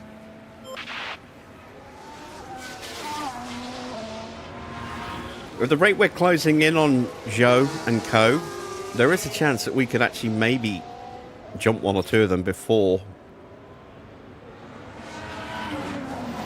the rain hits hard enough to switch us onto Inters. And because their tyres are low, they might have to box a lap or two early.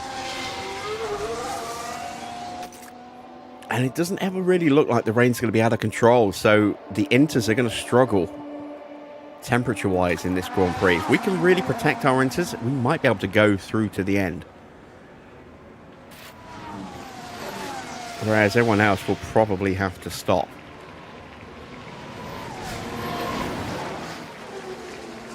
And the gap's now 9 seconds. We took nearly 4 seconds out of Zhou on that lap. 3.7 seconds out of him. 3.8 seconds out of him. So we are closing him down. We should see him pretty soon, actually. Understood.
7 seconds the gap.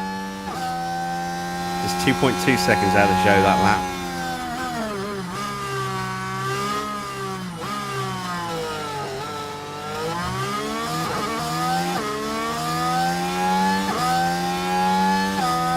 And I think Porsche has probably got enough in hand to keep Ocon behind. Ocon's tyres are definitely wearing out quicker than ours.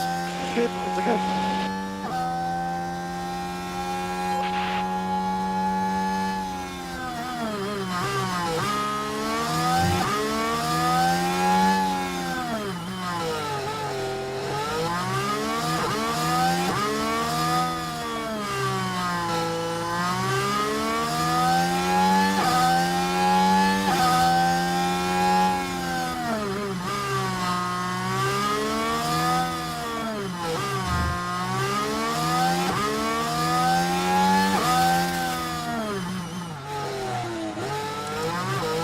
There he is. There is Joe. 5 seconds the gap.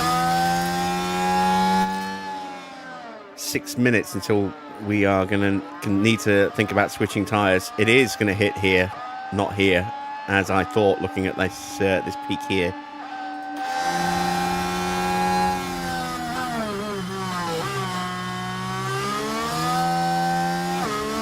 I listened to my drivers, and I shouldn't have done. I should have listened to my instincts on the graph.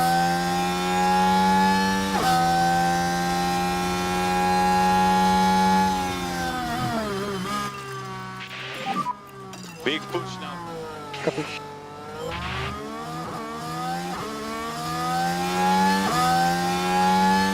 I am hoping, though, that at the first slight sign of rain, that we're going to see a lot of people jumping into the pits because their tyres are just giving up on them. And then we can just thrash our cars for an extra couple of laps and then box. But I think it's going to get pretty wet pretty quickly, unfortunately.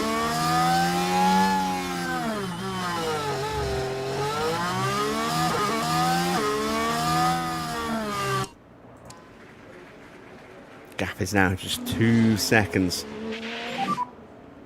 There's the warning.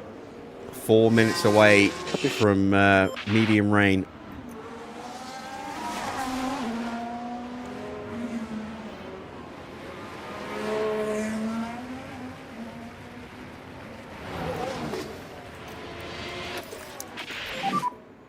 Copy.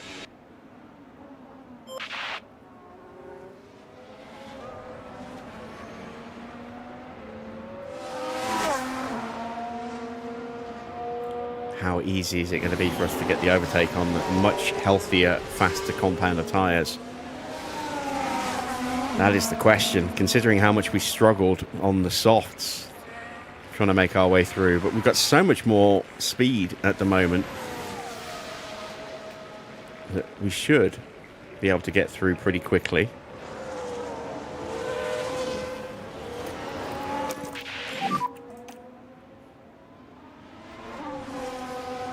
Copy.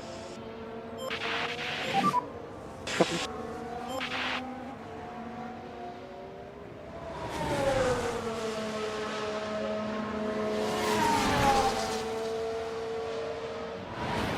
Ah, covering us off. God damn him. Eyes forward, really important. Didn't want to do that, but I think we might need it for him to take that risk and throw it up the inside under braking. Copy.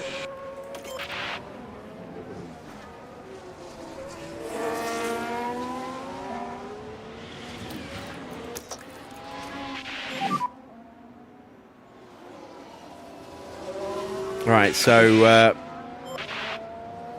no, I thought they were the Ferraris for a second. They were the Ferraris. I thought we were about to get lapped.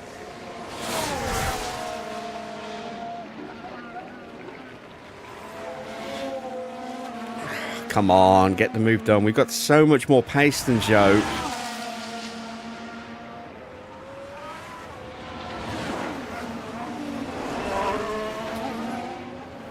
And we can't find a way through. And my worry is that we're going to get through here and then immediately get overtaken on the next DRS zone after the pits.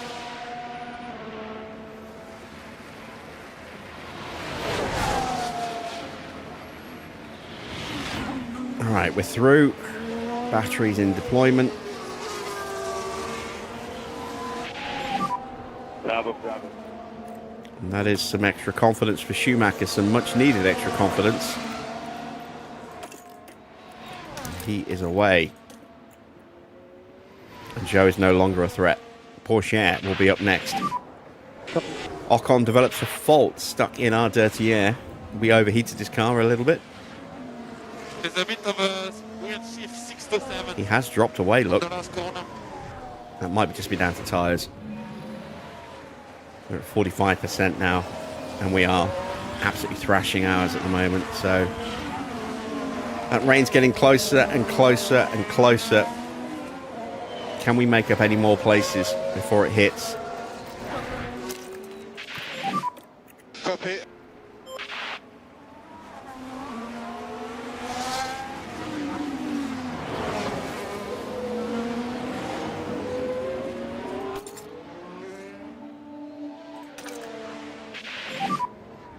Seems like good. Oh, it's a yellow flag. Copy.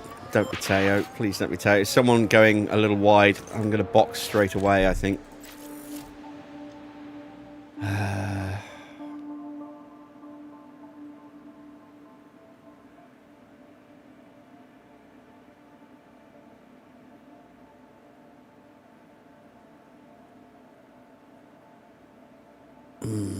Choices. We're up to 0.13 mil already. Yeah, let's do it. We've got a yellow flag here. Yellow people area. Copy. Spin for Pierre Gasly. Okay, box. Yeah, we're already at 0.2. By the time we actually do another lap, it'll be too late. So, can we jump anyone in the pits? Couldn't get past Joe. Pit lane.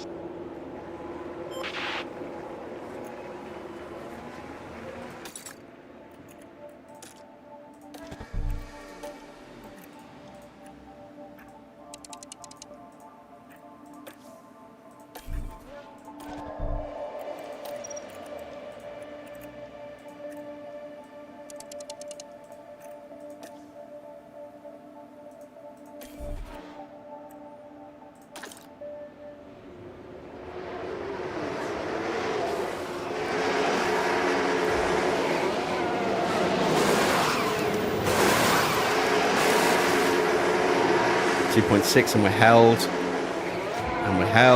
And that meant Porsche got held.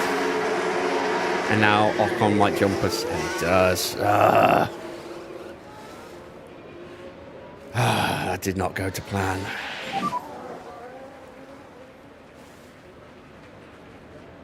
Gap 0.5.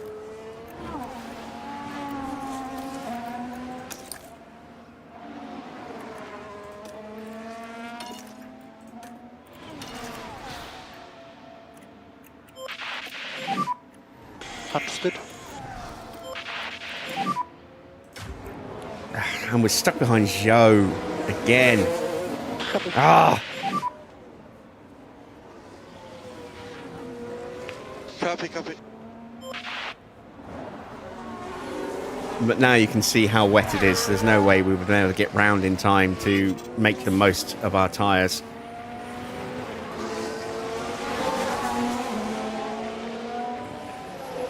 And maybe I could have risked it.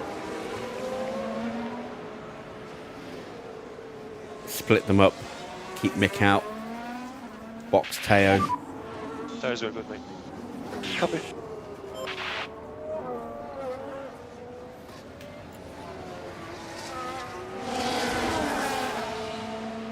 You right, Mike?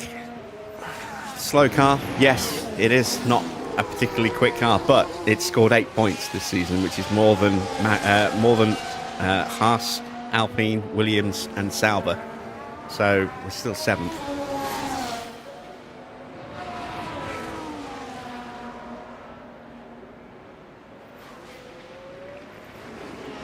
It's just not great in qualifying at the moment, and that's what's hurting us more than anything else.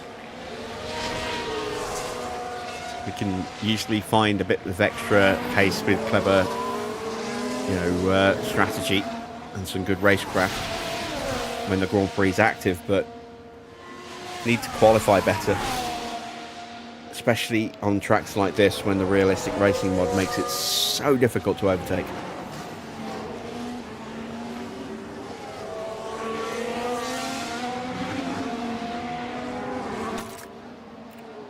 So we have two choices now. We can either burn these tyres really hard and go for an undercut, or we can try and make them last. I don't know what's going to be the best option at this stage, because we're going to lose a lot of time stuck behind cars that we have more pace on but aren't able to get past.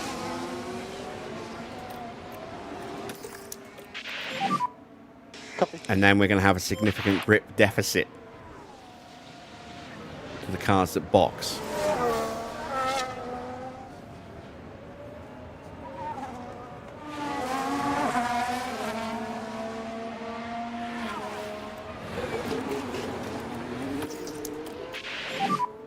Copy. So I'll need to think about this for a moment. I might go aggressive. Let me have a look at the strategy options and see what would happen if I were to thrash these tyres and then throw on another set of inters and thrash those a bit as well.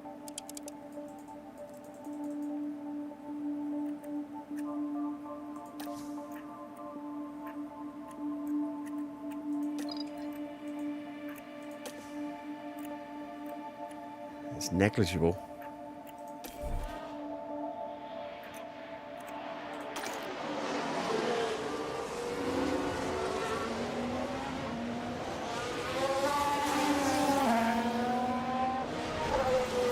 Going to get lapped, so we've got that to take into consideration. The front four are just head and shoulders ahead of everybody else. Max is down in 14th, hasn't really made much progress because of his penalty. Perez is out of the points at the moment. Hulkenberg at least is down in 10th. He was all the way up in, 7th at the start. Copy. Albon's lurking near the bottom of the points as well.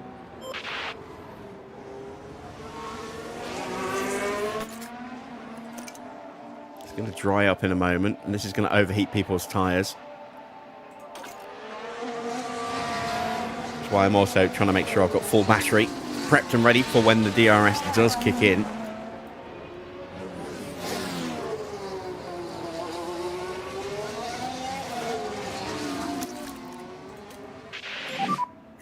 Understood. Copy.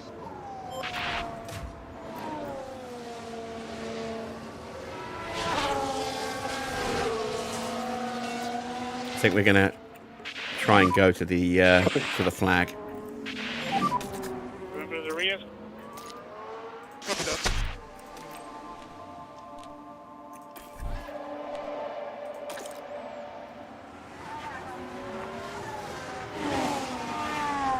So this is going to be very much a tactical affair now.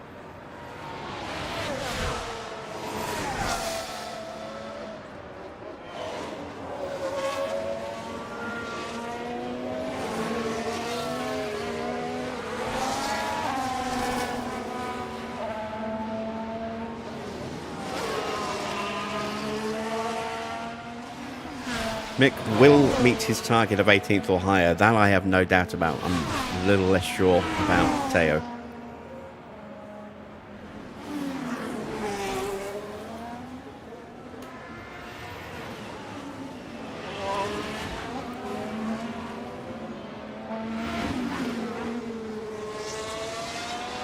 I'm trying to preemptively bring my tyre temps down, so I've got more of a temperature window to play with when they start to spike, when the DRS kicks in.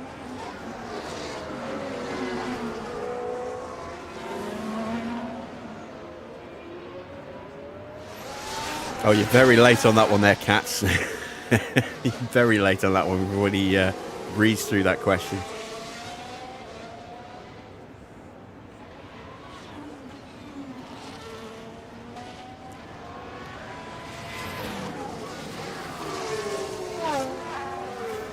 GB is Hamilton and Norris. Germany is Vettel and Rosberg. Spain is Sainz and Alonso. And the missing nationality is Perez, who's Mexican.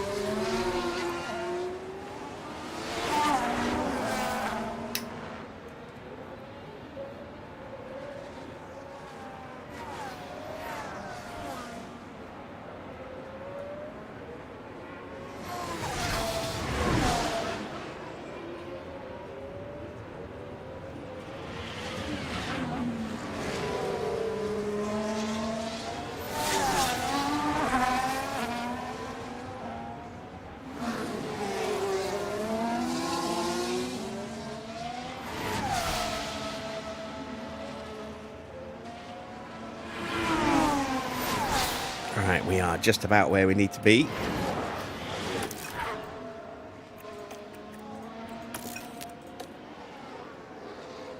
Tyre temps are slowly coming down.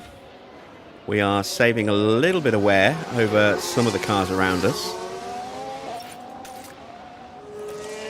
And it is potentially not going to get that much worse. Oh, mechanical fault for Gasly. That's an escalation. But it looks like they're carrying some kind of fault. We already had a bit of an issue. I think it's battery with Gasly. Let's take a quick inspection, shall we? So yeah, battery is really an issue for Gasly now. In fact, it's been orange all the way through, and if it's just gone faulty again, that means he might have picked up a gearbox issue as well. Evening, Bill.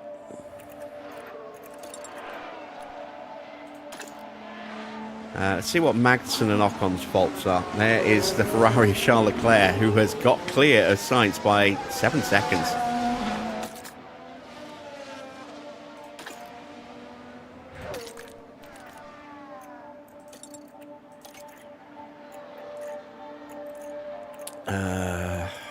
So it was Ocon, that's gearbox, and Magnussen, and that's battery.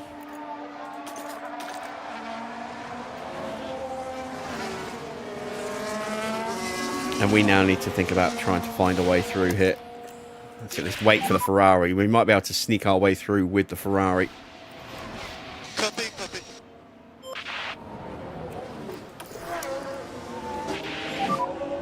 Copy.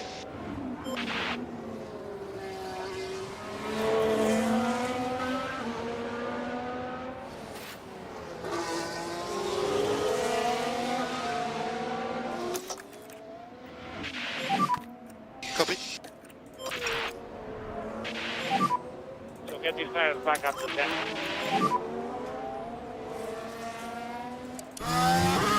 Okay.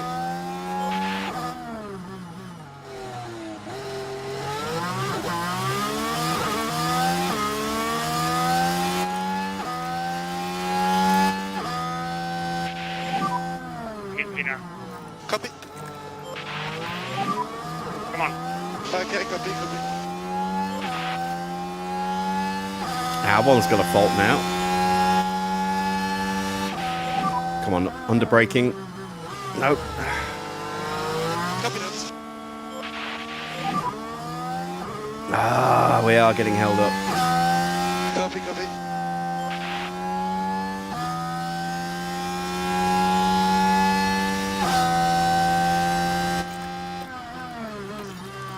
And there's no way through at the moment. God damn, this is frustrating. Copy, copy. Alright, so potentially it's about to get a little bit drier, but it doesn't look like we are going to get the DRS.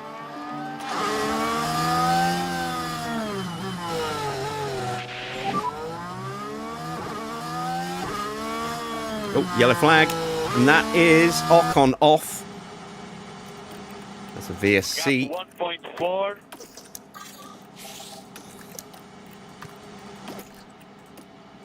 And here we've got a yellow flag. What did he do? Did he lock up? It looks like he locked up. Oh no, he spun out. I hit the wall, guys.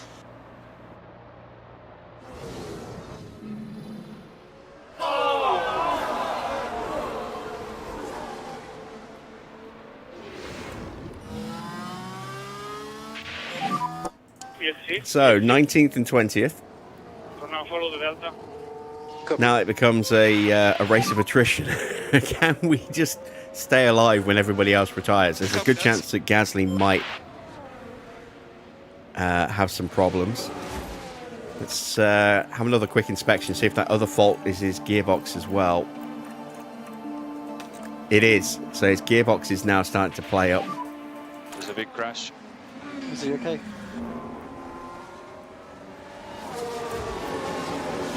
Still quite a few debris on track. At the very least, Pourchaire's pace should improve now.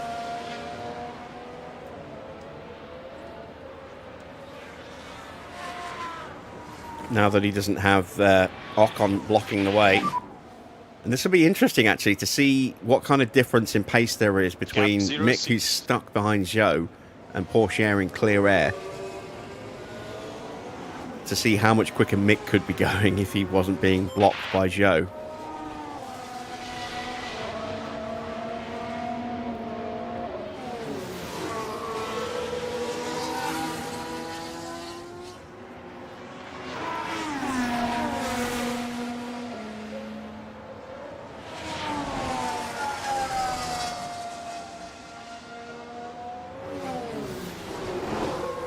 This is why I was considering really pushing the tyres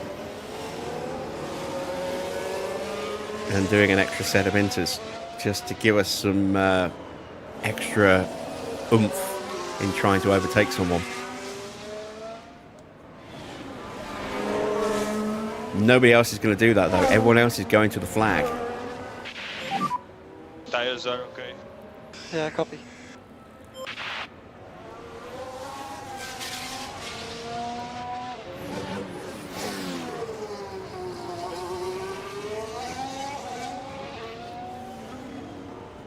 And it's way too early to even think about stopping at the moment.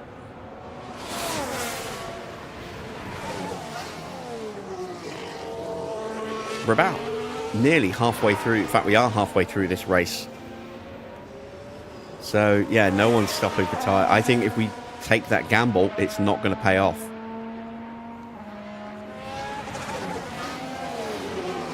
So we're just going to have to do this the hard way. It's going to be hard. Because overtaking here is a nightmare. Okay, PSC is ending. PSC is ending. Copy, copy. Try to get these tires up, okay?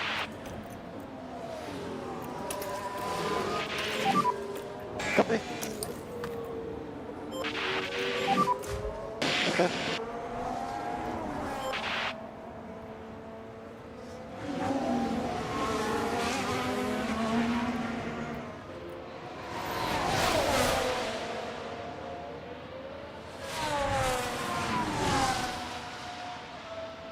So I know Zhou's going to absolutely sprint on this restart, because that's what the AI almost always Nothing does. we can do, so forget about it. And I want to see what the difference between our two cars is Copy, copy. without pushing. Sites might be about to get blue flagged, which would completely, ruin our sample data.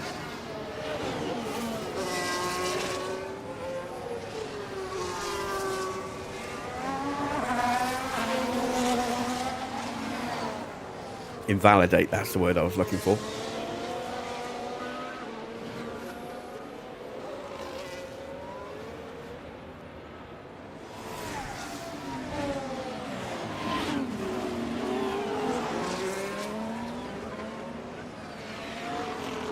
Yeah, there we go. There's the blue flag.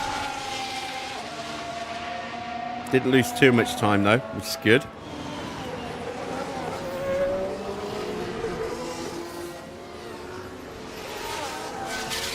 Mick is not closing up.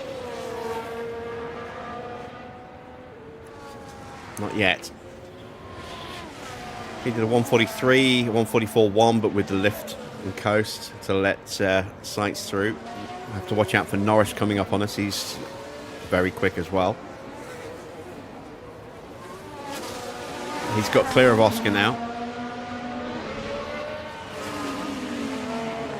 So top 3 in the championship, in the top 3 race positions. Piastri, who is looking to take 4th away from Max, is very much going to do that tonight. If he finishes 4th and Max finishes outside of the points where he is currently.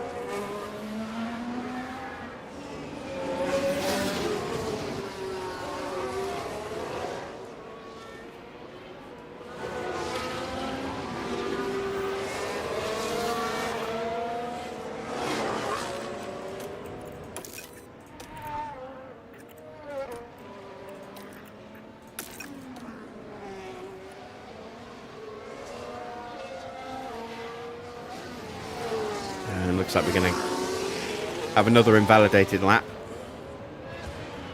to let Norris through. There we go, and that one did cost us a fair bit.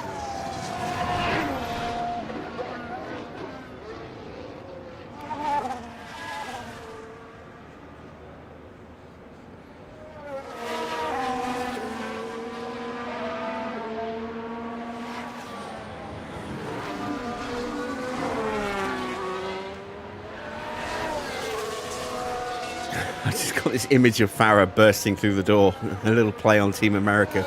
Word, please, get down on the ground.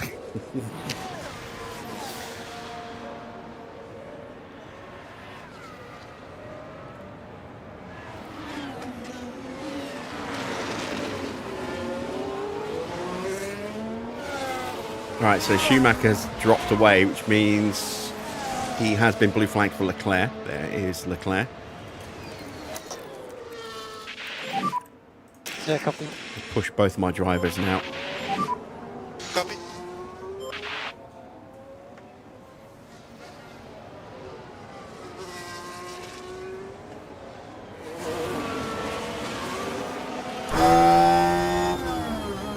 You can see the water level has dipped to 1.17. Don't think it's going to get any lower than that. I think it's going to hold pretty constant like this now for a while. Joe's been blue flagged and hasn't lost that much time as a result. It worked out nicely for him. Come on.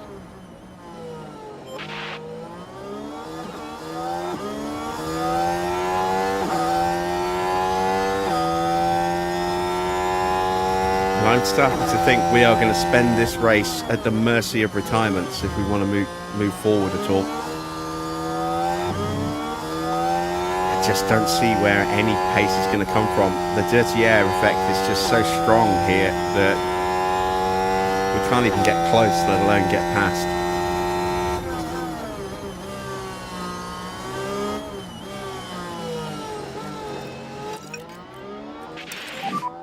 Head down now. Try to get a good pace. The track's getting wetter again.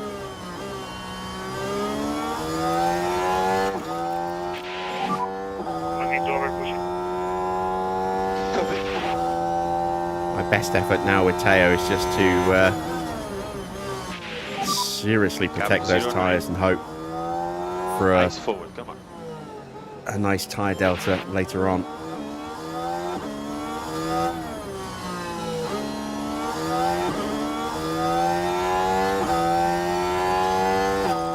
I'm going to have to be over aggressive in my attempts to get through here.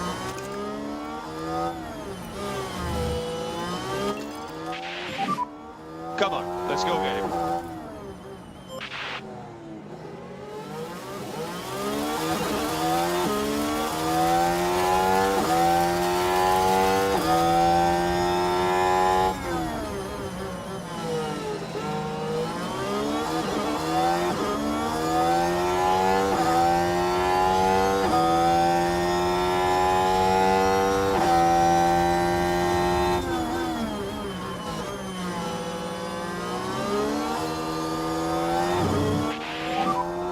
I'm 03.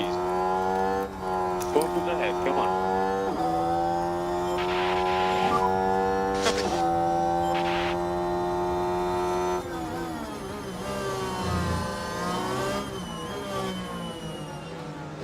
They're catching Gasly and Magnussen.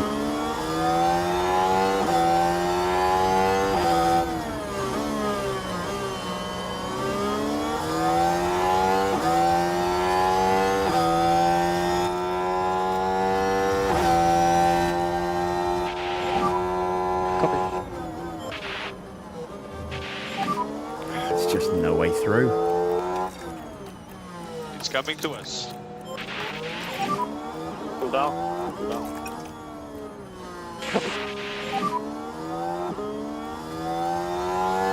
Yeah, I don't know how we're going to have any real chance of moving forward at this rate. Other than retirements or a sneaky lunge when someone is a little lax into a corner. We're going to spend a lot of the race just stuck like this, I think, as we pull over to let Carlos Sainz go through. Gap 1.0. Are we tucked up behind Oscar? Come on, keep it up. A little bit.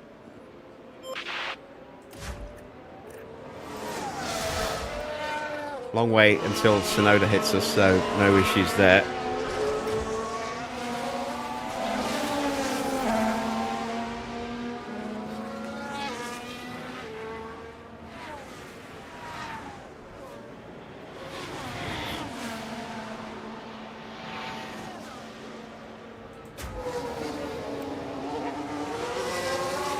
And as things stand, this is looking like Leclerc's race to lose. Still a comfortable 7 seconds clear of his teammate. Norris 4 seconds behind Sainz. Those two might have a go at each other as the race progresses, but I think Leclerc is probably safe at the front.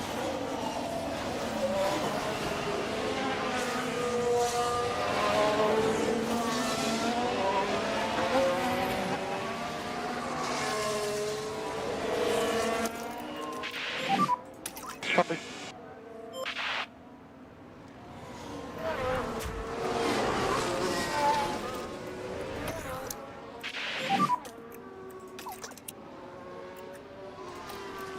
Copy.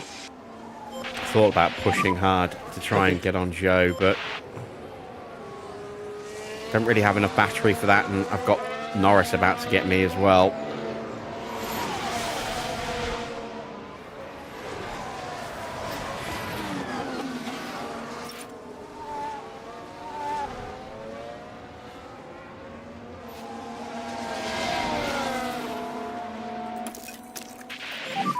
This is where it's going to be better for us to push, where we can stay closer.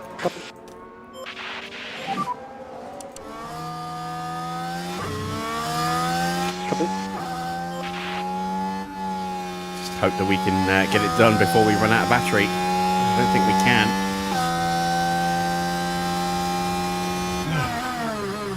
Still way too warm in here.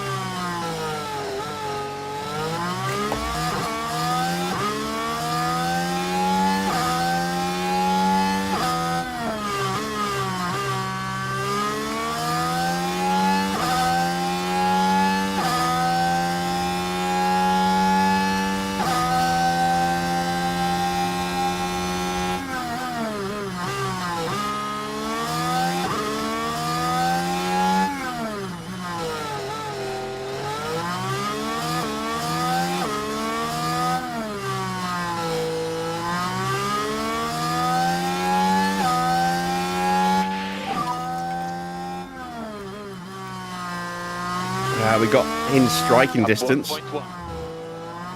Eyes forward, come on. So get these tires back up to 10.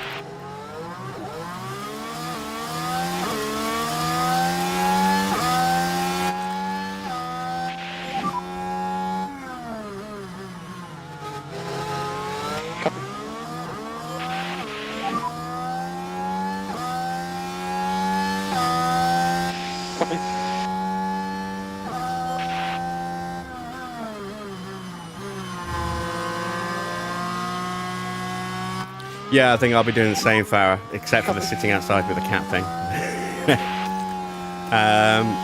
I think I'll probably do a lot of gaming tonight as well. Copy. Copy.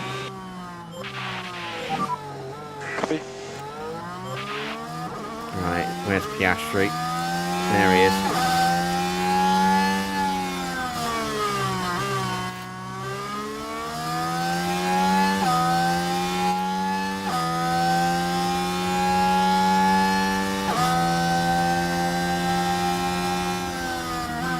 Alonso's picked up a fault. Let's have a look, see what it's likely to be. Oh, there we go. It's just crossed the line. It's his engine. Gap 0909. Just looking ahead.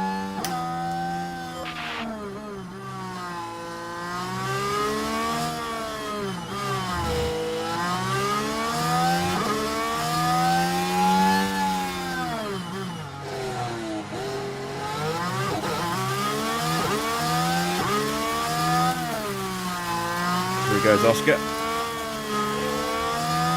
So no more blue flags for a while now. And again, I don't have any battery to really capitalize on this.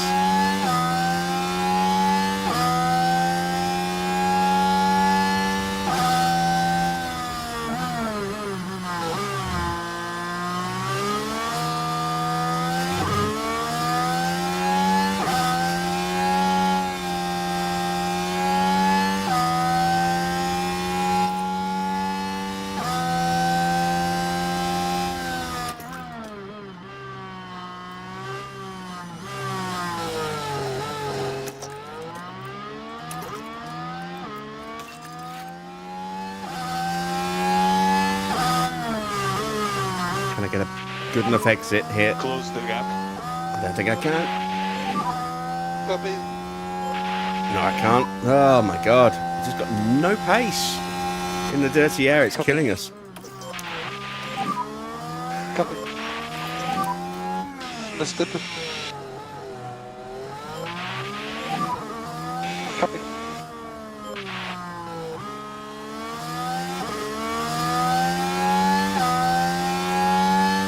All the strategy in the world isn't going to help us tonight.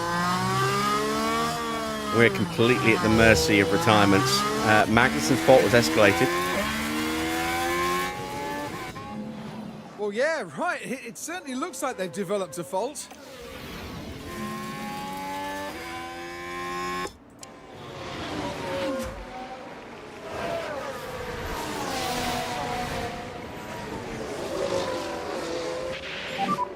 Gap 1.0. Okay, eyes forward now. Eyes forward.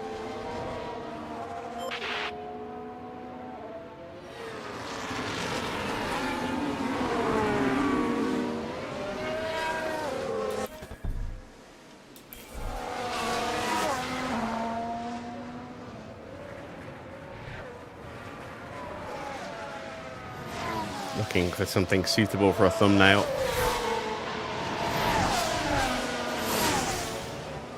You can see we have the pace to stay with them when we're not even trying, but it's the bit that comes after that that's the problem. We just can't find a way through.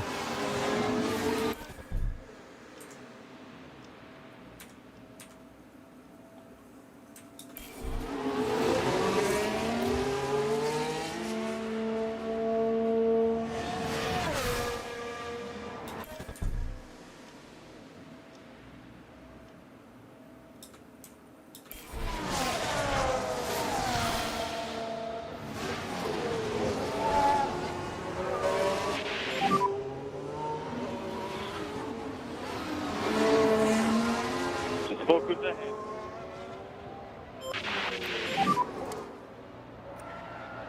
Oh, there we go. That might be a red flag because the road's blocked.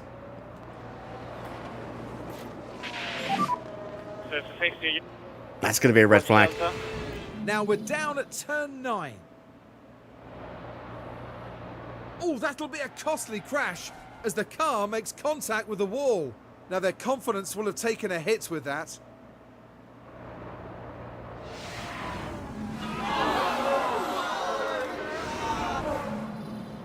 There we go. Race has gone red. So, that gives us a chance to be aggressive on the restart here.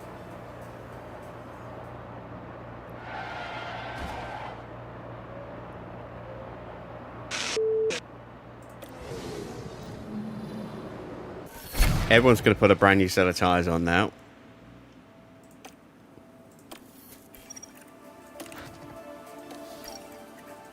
So any tyre saving that we had done would have been wasted. And I'm glad I didn't go for the push hard and try and undercut strategy. All drivers have taken their positions again. Once more, they're ready to race. Because it would have not worked at all. And it's lights out. And away we go. We will be back on the lead lap.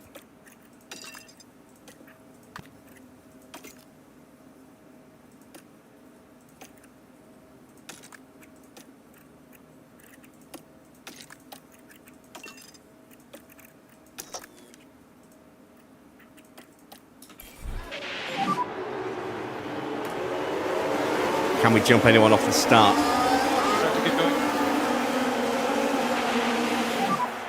Yeah, copy. Trying to make the move on Gasly here. There's an opportunity on Magnussen if we can get to him.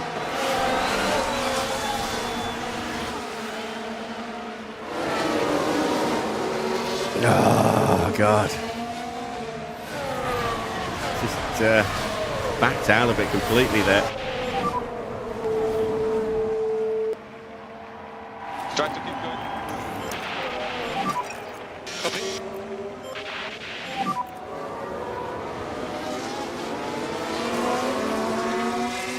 Eyes forward, clean driving, come on. Copy.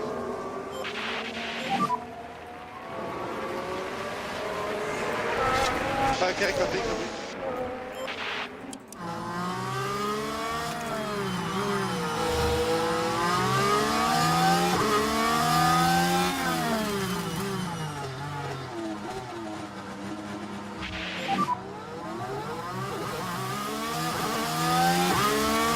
Understood.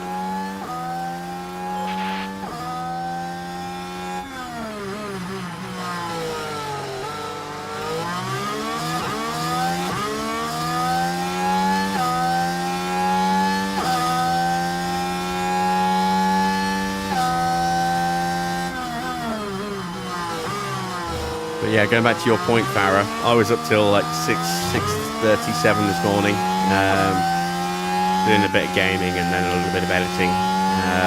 Before I went to bed, I couldn't sleep, it was too warm last night. Gap 05. It'll be even warmer tonight. Need to focus on going forward now.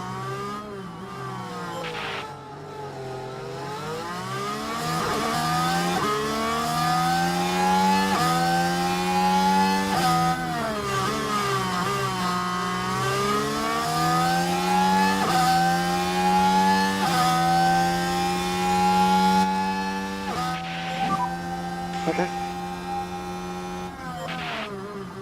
Whoa, nearly got him up the inside. Right on board with Teo. Watch him keep an eye on his teammate trying in futility here to try and punch a way through.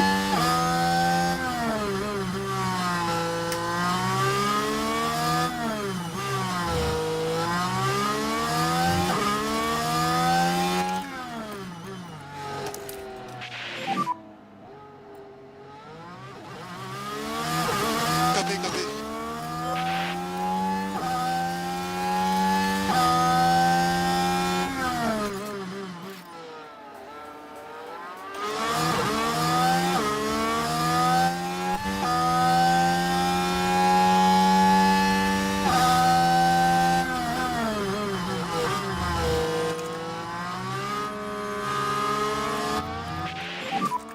Gap 03. Come on. Let's see where the move is going to come from.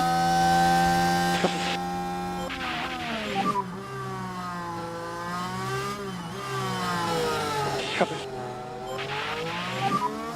Copy. Like I said, I think we are still completely dependent on retirements. We were up to 18th with one of our cars. We need them both to be in the top 18, so we need someone else to drop out, be that Gasly or Magnussen or anyone else.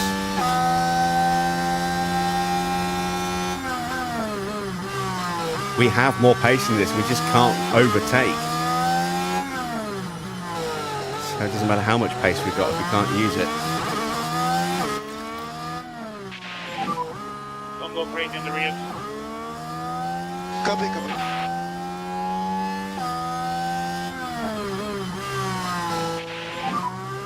Cap 07. Head down, come on, head down.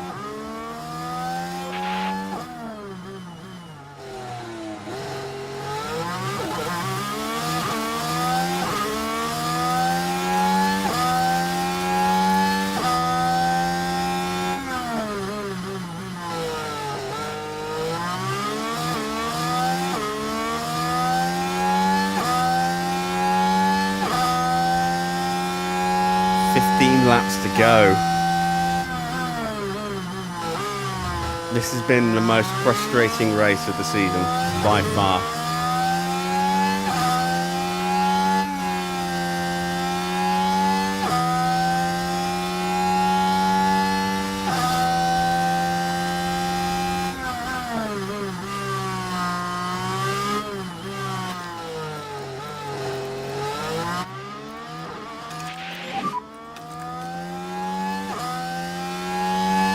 Swap them over and let Porsche have a go while Mick rebuilds his battery. Cools his tyres down.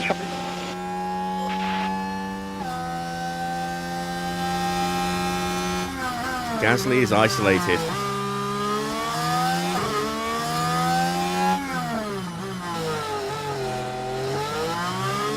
We just can't do anything about it.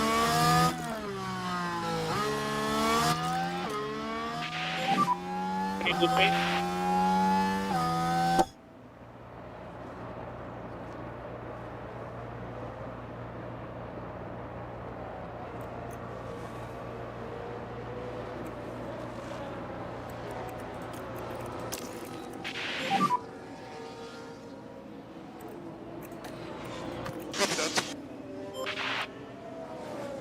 Even though Teo's got a slower car, he's got potentially higher stats. But having said that, even he can't get onto the back of his teammate at the moment.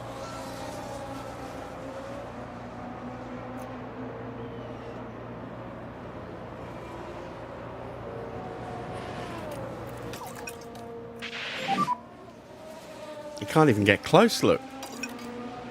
Copy. This is how bad the dirty air is. And try to go faster. He can't even get close.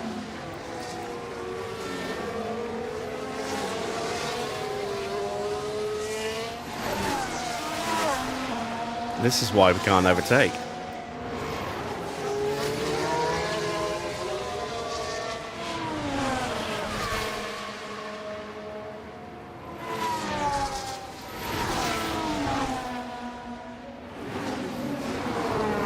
Oh, this race, Schumacher's battery is going to be full again.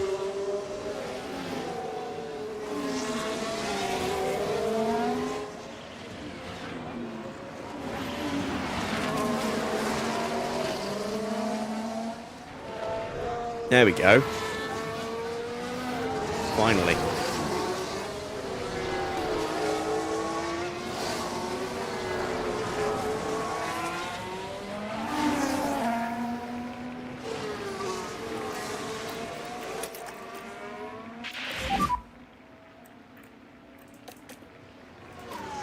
Copy. Let's see what Teo can do, I think we need to start getting a little bit quicker. if anything. Gasly is so much slower. Gap's 4 seconds now. Sargent's being held up by Magnussen. 1.4, Magnussen's slow as well. Everyone else is lapping a second quicker than us.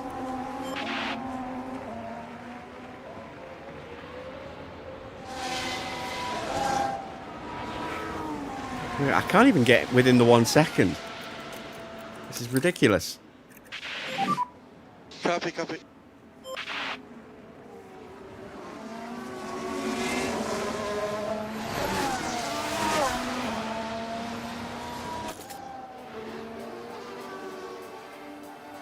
I was wondering if we might get a little stint on dry tyres, but I don't know if we're going to be able to actually make up enough time. If we can catch back up, we will easily overtake. But at this point, I think I might have to try a Hail Mary like that. Because we're just not able to get it done on the road.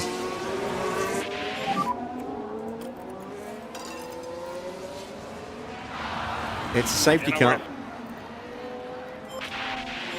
The last thing I need is more fuel. Okay, safety car. But Alonso's crashed, and that means both of our cars will finish in the top 18. Oh, big hit for Fernando there. And you can just feel the frustration from the team watching.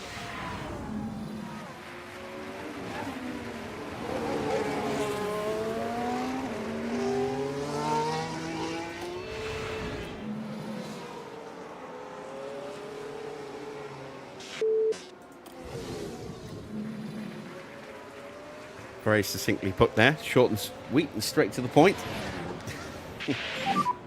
There's a big crash. Everybody okay?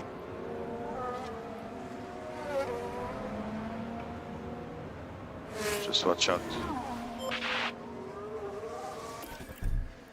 I'm going to take this opportunity to stop again. See if we can just get a better stop. Might as well. We'll just reform into the safety car.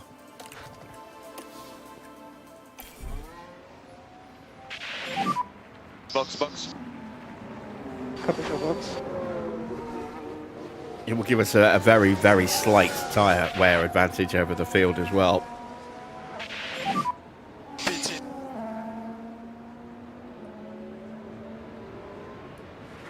Copy that.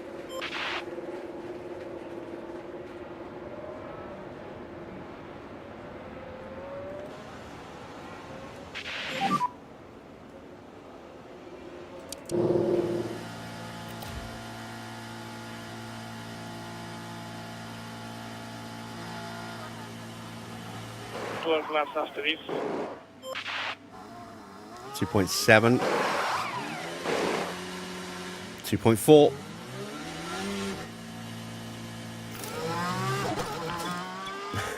Mick was already the one with the 2.4. Damn. So we are in there. We have actually jumped up an extra place. We'll need 12 laps after this one. Teo's best stop is 2.6. That's not good enough. 12 after this one.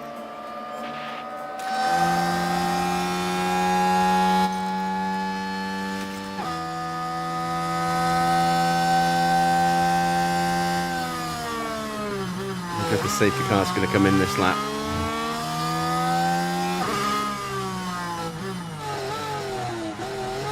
I hope not. After this.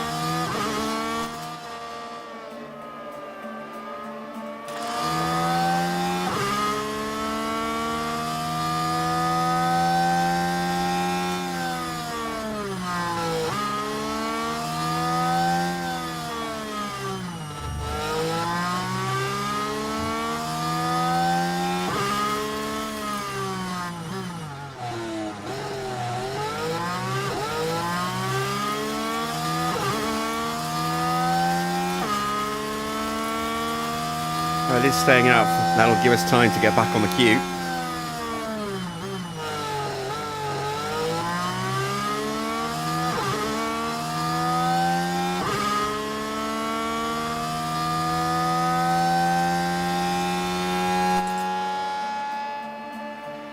We're not going to have enough laps for the Hail Mary. What we need to do now is just make sure we finish. I think. Board's not going to be happy with the result here. I'm not happy with the result here, but at least we'll get some money from the sponsors. Fulfill our obligations in that respect. Hulkenberg is unfortunately in the points, but I'd like to think that Ricciardo will be able to get him. I'd like to say if not Ricciardo, then Verstappen, but yeah, I don't think Max is going to be able to get past Ricciardo, so all of our hopes now are pinned on Ricciardo taking 10th place away from Nico Hulkenberg here. I understand. Rear pressure's quite low. Need to push on the brakes. I haven't got to worry about Sauber. I haven't got to worry about Alpine. I haven't got to worry about Magnussen, and I think we probably don't have to worry about Albon either. It's just Hulkenberg. I don't want Haas getting another point on us. I'll put them just one behind us. Meanwhile, we have almost caught the queue.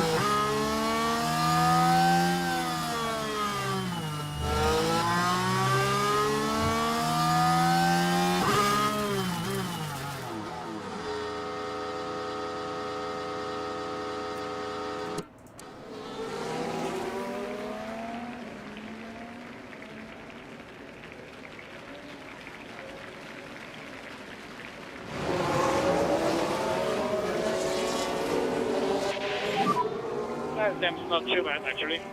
Copy, copy. Looks like the safety car is going to stay out.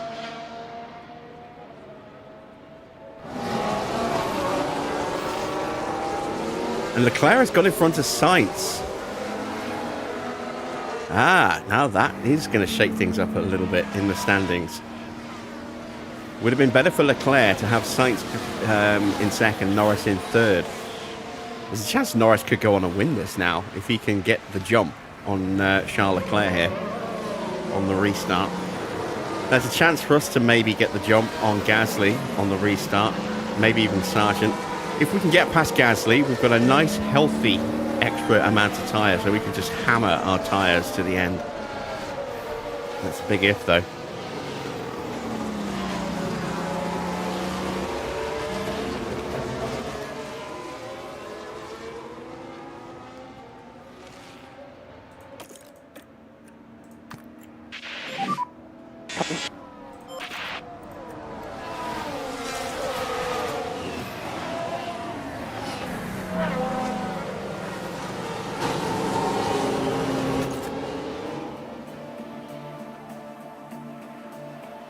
Yeah, we're not going to get DRS.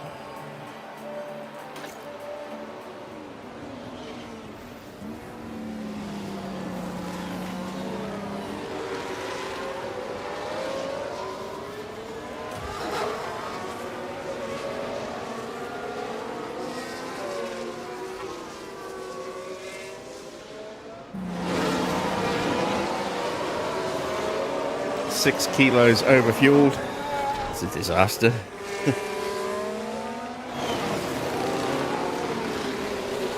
That is a fair old impediment to our acceleration there. Engine temps are really high as well. Isn't helping.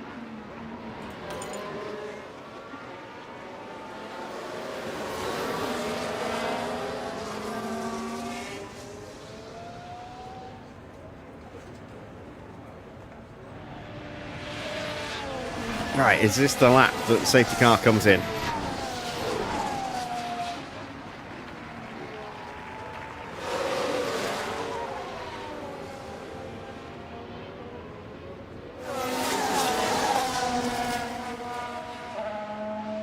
Apparently not.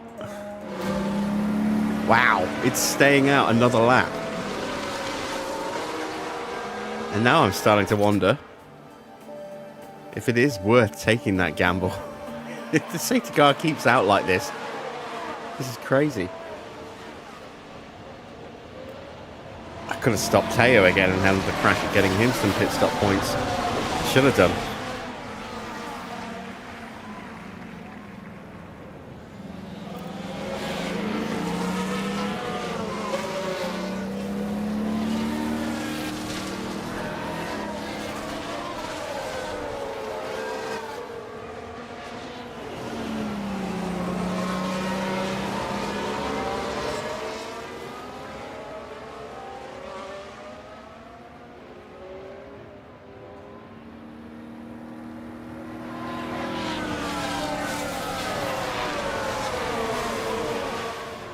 Still the water level's holding at a point that isn't really going to help me.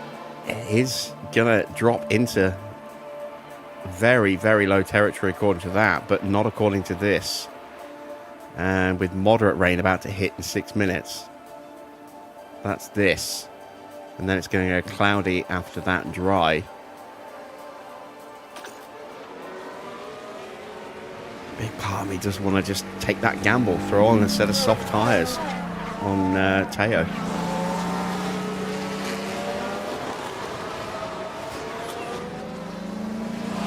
It's too early.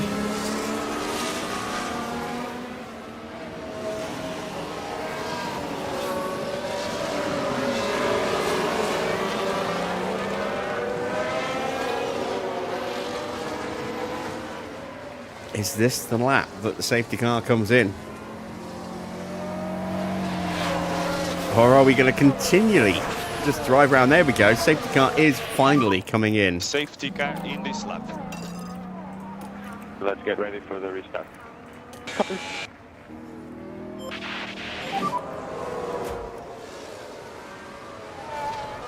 Copy.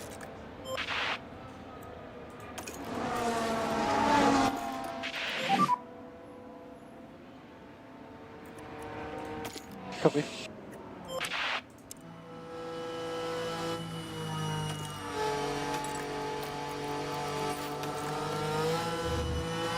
Can we find a way through?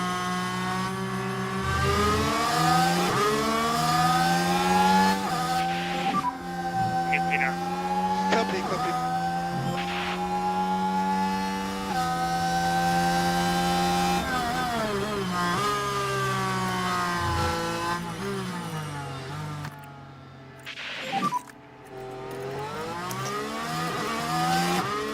Yeah. Copy. Come on, hold the position. Yes, we've held the position. Good job, mate. Right then, we can take a look now. Now we're watching the action closely. I was worried that we were going to see a repeat of what happened when Mick tried on the last restart, that we would just lose the position on the inside here, but we got it done before this corner.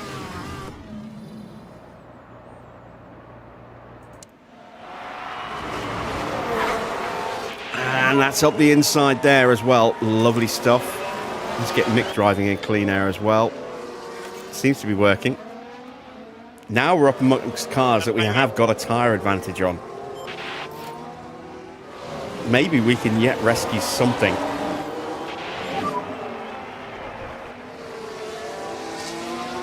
Porsche through and into peak confidence. Great job.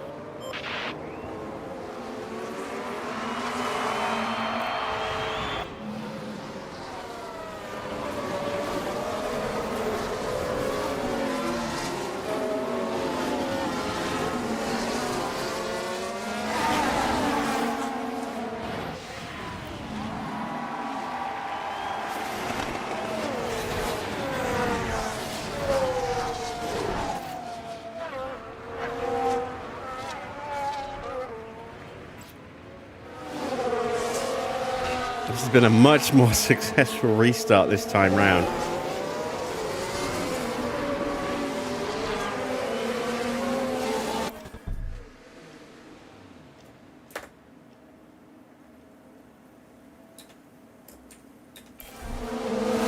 There we go. That's the last screenshot needed. Evening, Adrian.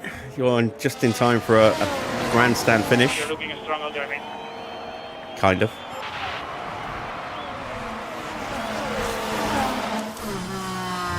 Right, the clean air doesn't seem to be helping anymore, so we'll turn that off.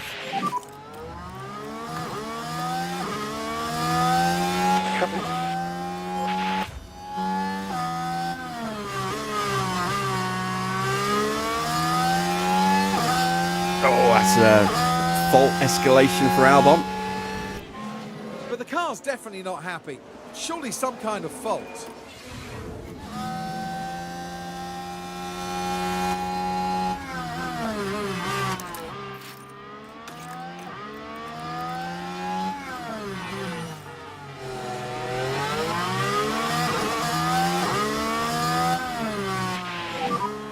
Cap 05.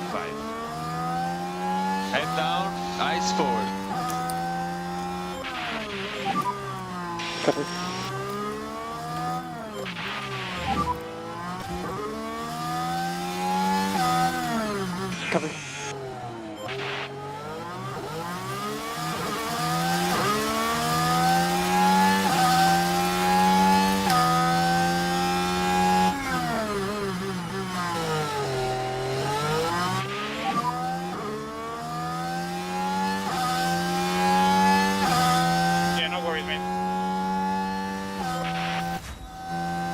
Definitely starting to look like we might have run out of legs a little bit, but it's not been a complete loss so far. Copy.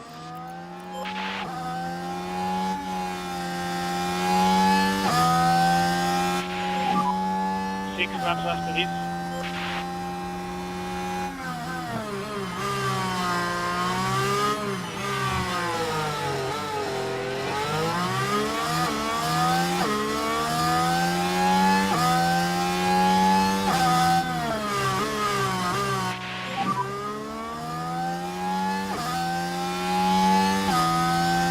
Get on the rhythm, come on.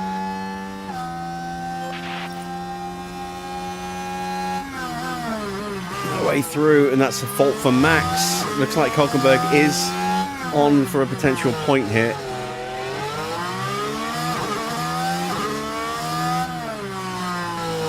Six laps for Ricciardo to do me a massive favour.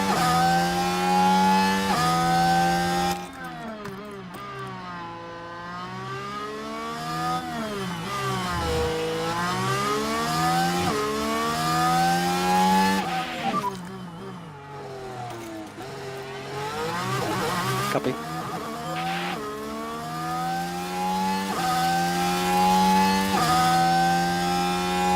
Not close enough.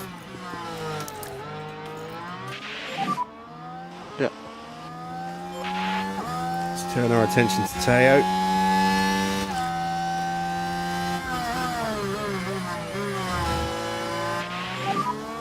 Focus on yourself.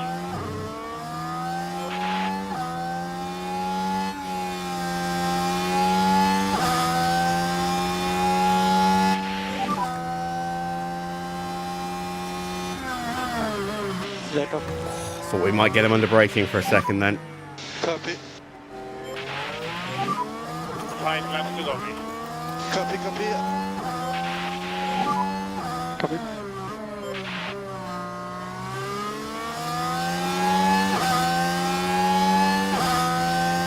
This time I think we might be close enough. Copy. Ooh, not quite. It was close. It was very close. Copy. Copy.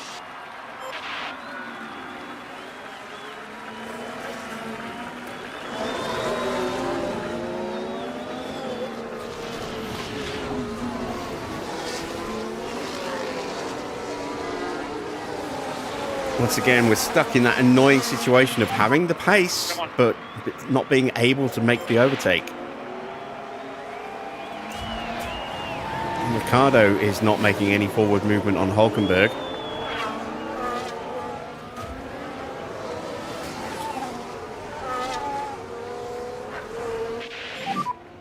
Copy.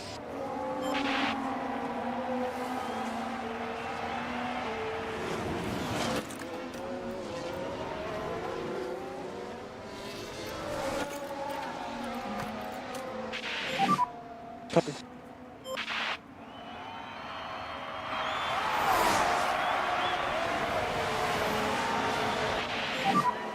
Four laps to go. Copy.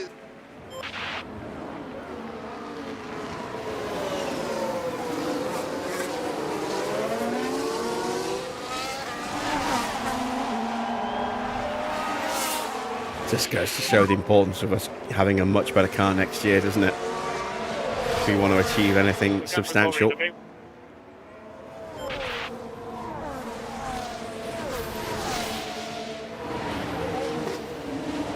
Definitely need to try and improve our dirty air performance, that's for sure.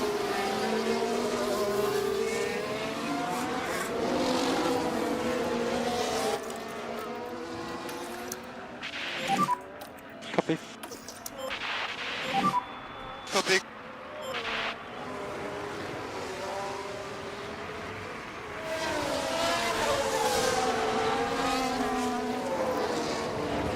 Come on, Ricciardo, do me a favour.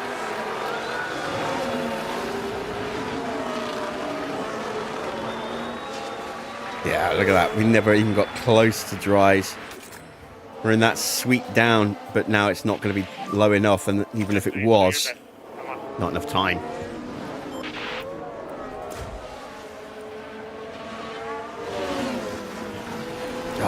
close to Magnussen here. Copy. Copy.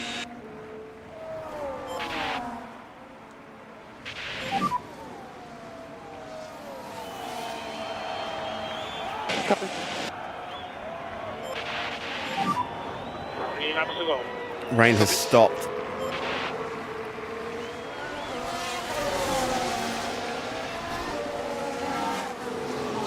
These are the hard yards that make success more enjoyable. Oh yeah, I mean, I'm not annoyed at, you know, the save being too hard. I'm enjoying the spike in difficulty. It's just, it's frustrating when you know you've got pace, but you just aren't able to use it. We could have been capable of a better result if we were able to actually get overtakes done. Because we had the pace to run higher up the grid, we just didn't have the ability to get the overtakes done that we needed to get done.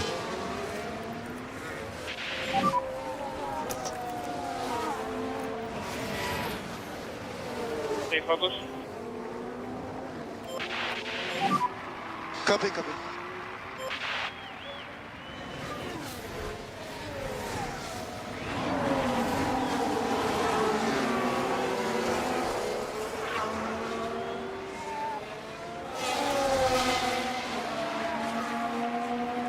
Come on, get him up the inside. Get him up the inside.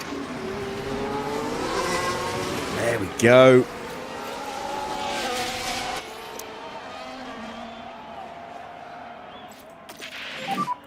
Keep doing what you were doing. You're doing a great job.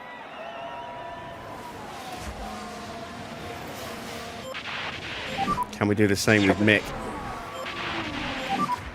2 laps to go.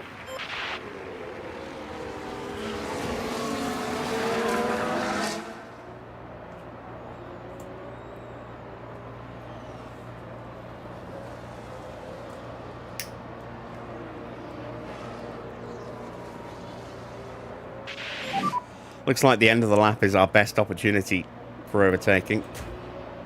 Gap 03. No looking in the mirrors. Full focus ahead. Come on.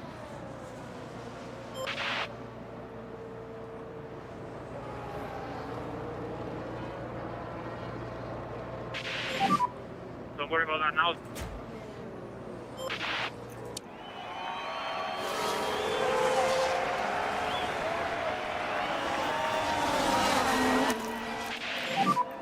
Copy.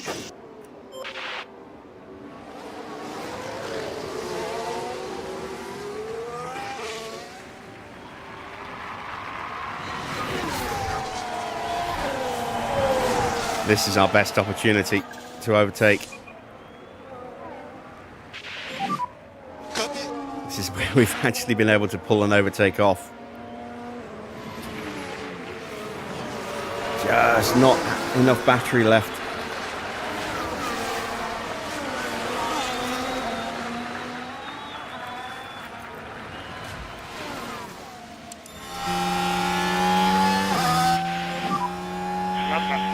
Copy, copy. Can we get a lunge here into turn one? Not quite.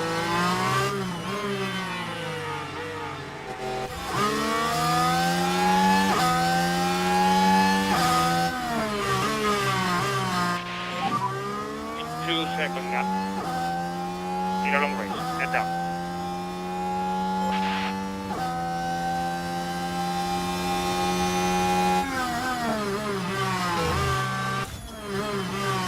Yes!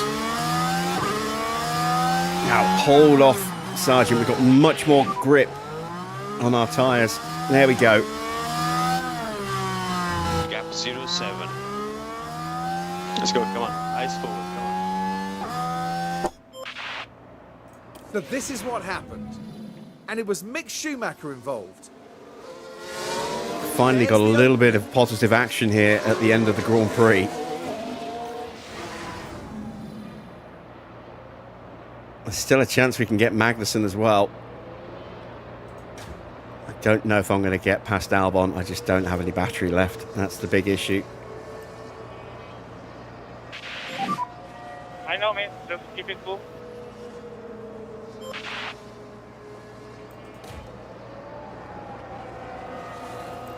That's Leclerc. Charles Leclerc is today's winner. And there it is, a win for Charles Leclerc. So across the line to win is Charles Leclerc. Much needed win for him. Just amazing. I think that's a race that people will be talking about for years to come. This is the last gasp opportunity. Last chance saloon. Just couldn't quite get the move done. Couldn't get past Albon either.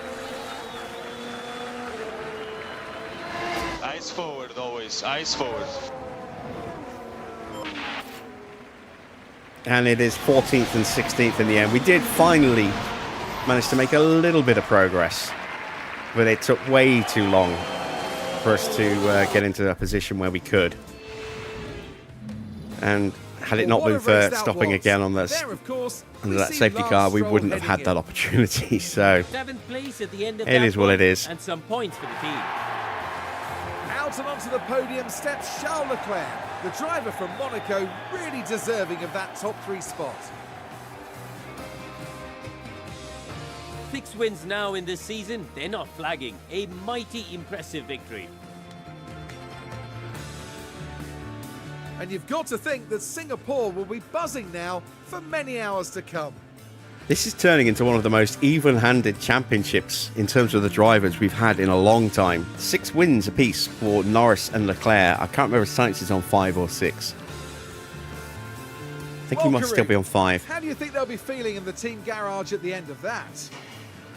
It was a strangely mixed weekend for them. We saw one driver put in a strong performance, but it was a different story for the other. Definitely positives there though. And a big thanks to you all for joining us this weekend here in Singapore. Coming up next, we'll be crossing the pond all the way to Texas for the twists and turns of the United States Grand Prix. And that's the Grand Prix where I'm hoping that we'll have a little bit of extra pace. And certainly we should be in a better chance to actually make some moves. So, confirmation of the final result then. Charles Leclerc picking up the win and the fastest lap for maximum points. He's clawed back 8 points on Lando. And he's also clawed back 11 on his teammate. So, bringing himself back into the fight for the top spot again. It's 4th place for Oscar Piastri. Tsunoda in 5th. Russell 6th. 7th for Stroll. 8th for Hamilton. So, good day for Mercedes. Both cars coming home in the points. 9th for Perez. Unfortunately for us, Hülkenberg did get a point, but we still stay ahead of them, albeit just by 1 point now in the Constructors. 11th place for Ricciardo, 12th for Verstappen. Those penalties really did kill everybody's chances of moving forward, didn't they?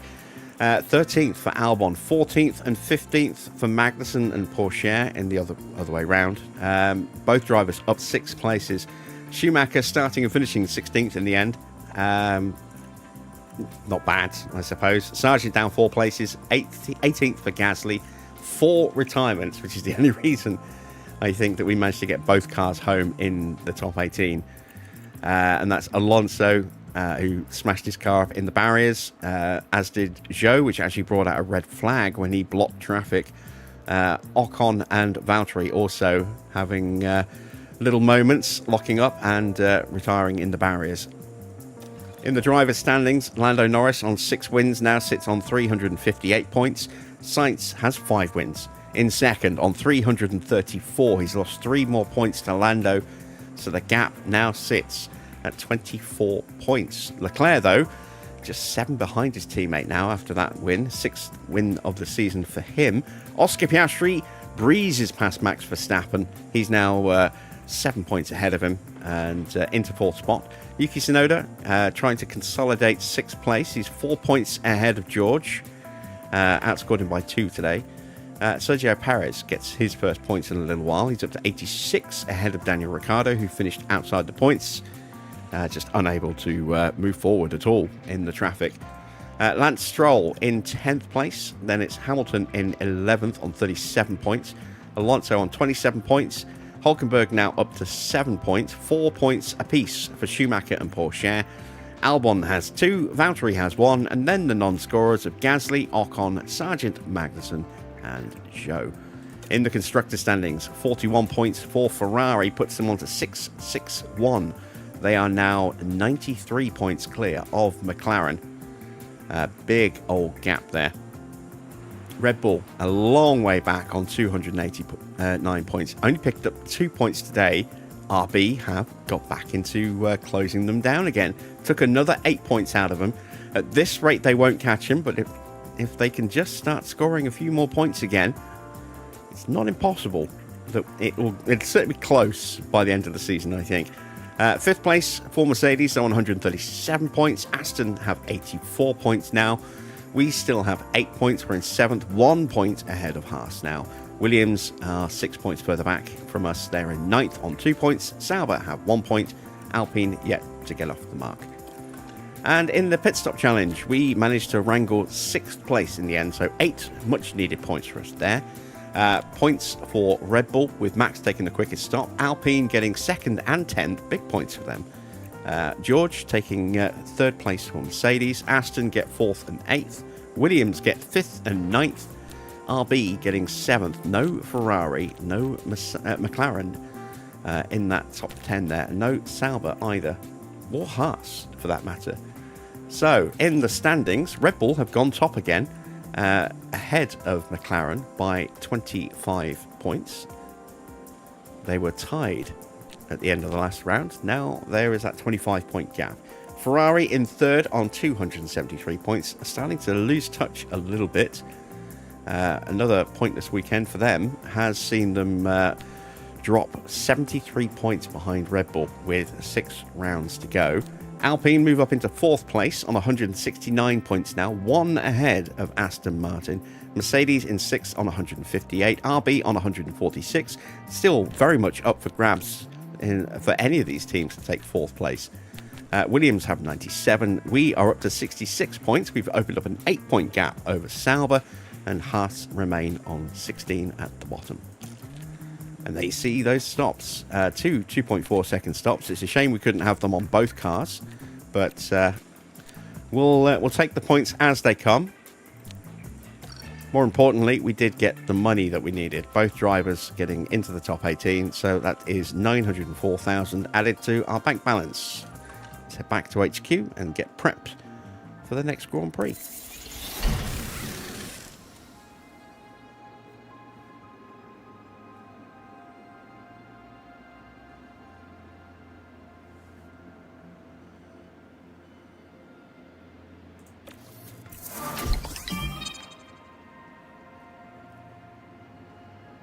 So, a spare front wing is available. Dirk de Beer has gone up by a rating point as well. Very nice.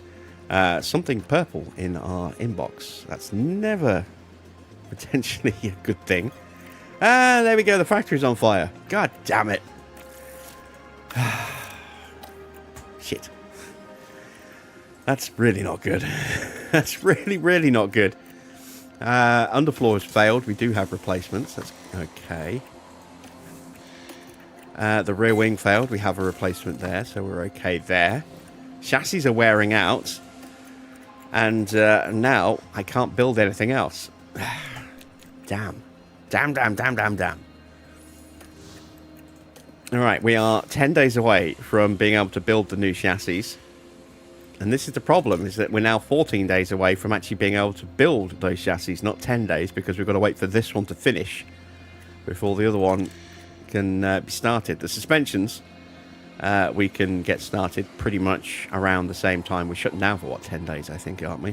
I've got some research projects coming to an end. That will just take that slot away completely.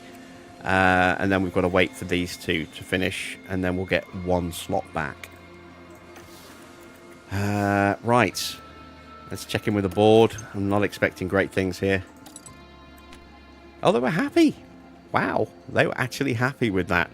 That late little lunge of positions up to 14th for Teo was enough, apparently.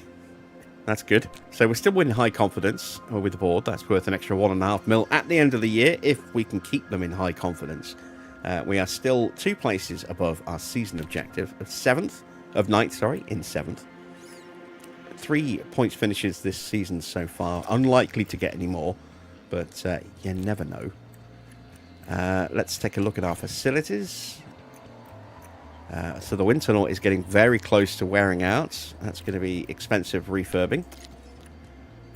Everything in here is okay. Race sim has been reduced a little bit, unfortunately.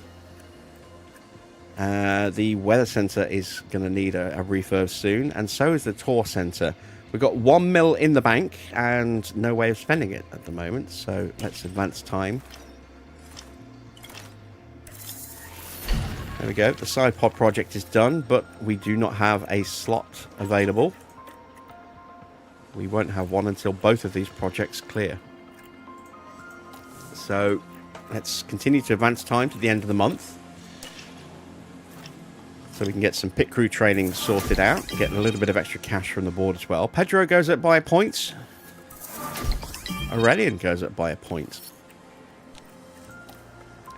Let's check in with our affiliates. Again, we don't really care about these two, but let's see what they've done. A point in cornering and a point in adaptability for Nut. Carlo's going to point in braking, control, and smoothness. Tuca has gained 2 points in control, a point in smoothness, and 2 points in adaptability. So a good month for Tuca. And now I think we might change his training a little bit. Let's have a look. So he's focusing on wet track at the moment. So the areas that we really need to focus on, we still need to focus on control. Reactions would be nice. Overtaking and defending would also be a good boost for us. So that's control, overtaking, defending, and braking. Reactions, overtaking, defending, and smoothness. Let's put him on race strategy, because we can work on braking and cornering at the same time, along with his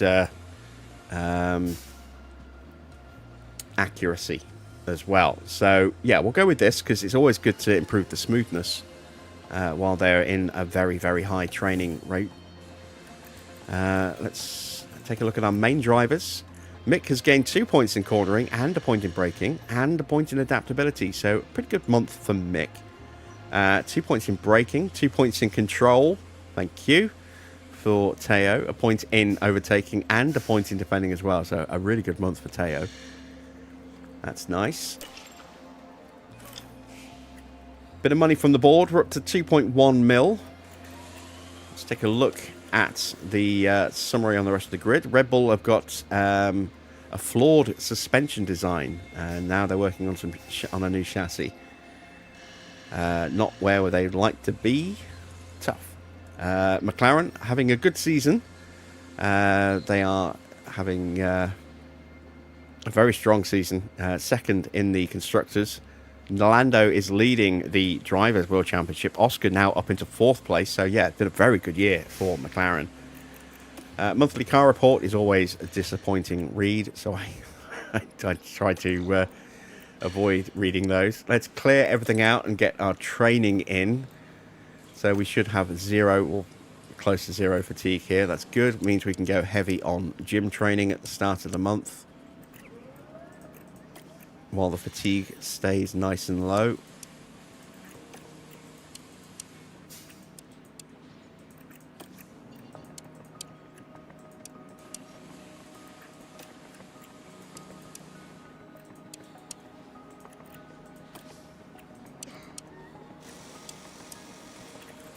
Try and get our boys up to speed as much as we can.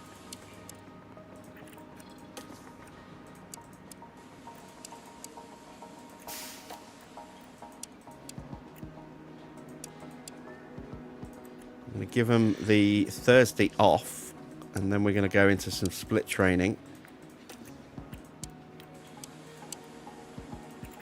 I want to experiment. I want to see if having no fatigue at all, no dropping into that category there, helps. So we're just about getting away with it there. Then we'll have a day off to bring it down to a more controllable level. I'm just curious if that's going to help their development at all.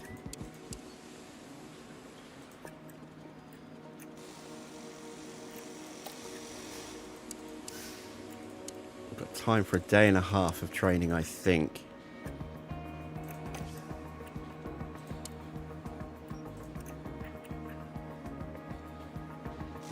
Just about.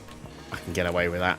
1%'s a little higher than I would have liked, but it's a sprint weekend, and I suppose we could get around it this way by doing a full day of car building. Then we'll do that, and then 2 days where we're resting, 9% saved a day. Going as fresh as possible. And again, no training on the build up to Mexico. Come out of Mexico. We'll do a bit more speed training there. And there.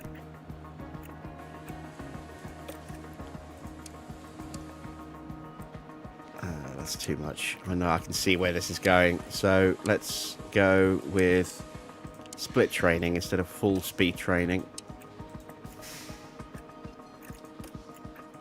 Can I get away with this? Not quite. So let's turn that into a day of car building then. Perfect. We're at 24% on the last day of the month. Oh, is this a triple header?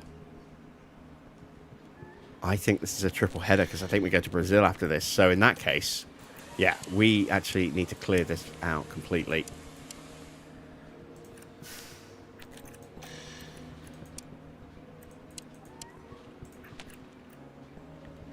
It's a risk.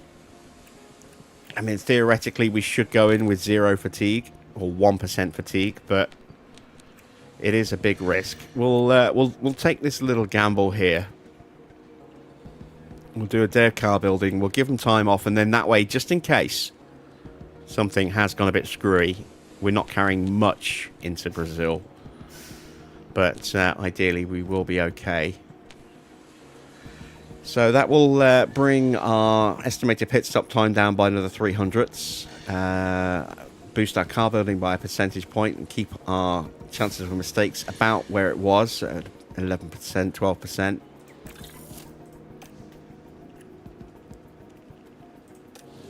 Again, miserable Aurelian. It would be so much better if he was happy. He's on such an extreme wage as well, which is the really frustrating thing. 2.5 million he's on. That's way more than we should be paying out.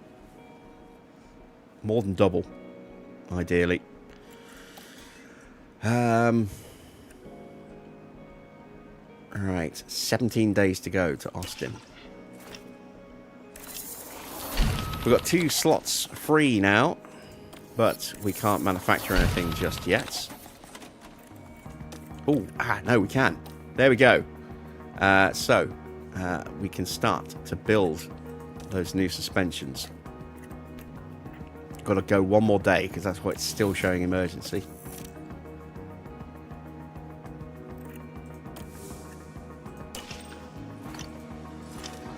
I went too many days. There we go. Chassis done. So I can at least make sure that both cars will have the best chassis that they have available going into the next race, and then we can start to build the new ones. Might need to rush these. Will not be cheap. And this is less for COTA, it's more for everything that's coming afterwards. As you can see, it's worth a little bit of speed, some extra DRS, and a fair bit of extra grip at the back. Improve our cooling slightly as well. It will eat up most of my money. That's the problem. Let's have a look at the suspensions. These are going to make a nice big improvement on the car. I can get 2 in 16.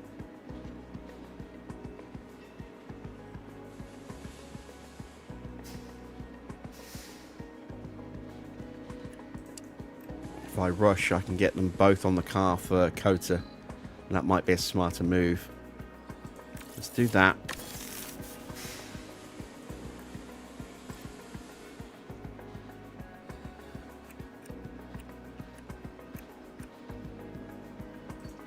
And then let's go back to the chassis and we'll just build 2 normally.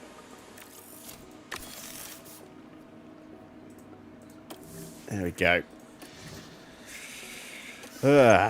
Not ideal. Just broken too many parts with city crashes this season.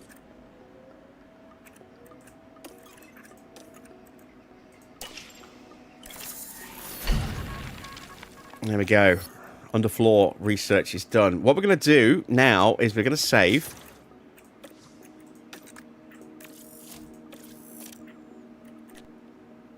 And then we're going to load the that save so that we can make the game update itself in terms of the research totals. So we can have a look at how we are doing against next season. So we've gained a little bit on the chassis, as expected. Front wing has yet to be done. But we have got a big project going through for that. Rear wing, we've done a small project. We've got a big one that's going to be started at the beginning of the next ATR. Side pods, we've got a little bit of gain there. Underfloor, a little bit of a bigger gain there because we did that during the boost. And then the suspension as well has gained a little bit of an extra boost. We still have 2 projects in the works, as you can see. Another weak rear wing project and a big front wing project. So those 2 are going to be quite important for us. I would love to get more research started, but don't have the funds at the moment. Let's move time forward a little bit longer. Something in our inbox. Just our low stock on wings that we know about. Oh god, no, don't. Man, well, wind tunnels. Alright, so this won't hurt the projects that are already going through, but it will hurt our ability to do anything for another 10 days. That's in itself not too bad because we can't afford to do anything for another 10 days anyway. So we'll be okay on that. About to get a big chunk of sponsor money. Forgot about that. There we go. So that's the big front wing project. So this is the one that we do actually kind of need to have a look at. Let's get the sponsor money in first. So we achieved our target. 5.275 mil. And we had a compulsory as well. A race day appearance for 1.6 mil. And that puts us in a healthy 7.1 million window. Just in time for us to watch our facilities start to crumble. Lovely stuff. Let's refurb the tour center. That will be ready for Mexico, I hope. Weather center. Ugh. You know what? I'm just going to ignore the weather center. It's not very good at this point. We're better off, I don't think, worrying about it. I will upgrade the memorabilia room, though. Hospitality is a much more expensive upgrade. That's something for next season. And now I have money to actually put into the car, but I can't build anything or can't design anything yet. So let's go to our construction. We need a couple more rear wings. So let's get 2 of those built. Let's go to our suspensions and add in an extra 2 suspensions. And our chassis, let's add in an extra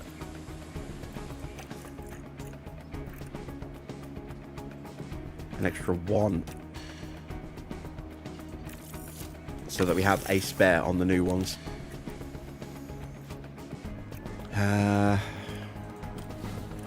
What else are we short on? Front wings and side pods. Oh, I forgot about side pods. I want to build a new side pod, but I don't know if we're going to get it in time to do anything with it. Let's get our sponsors plotted in. So we'll put Nut straight in there.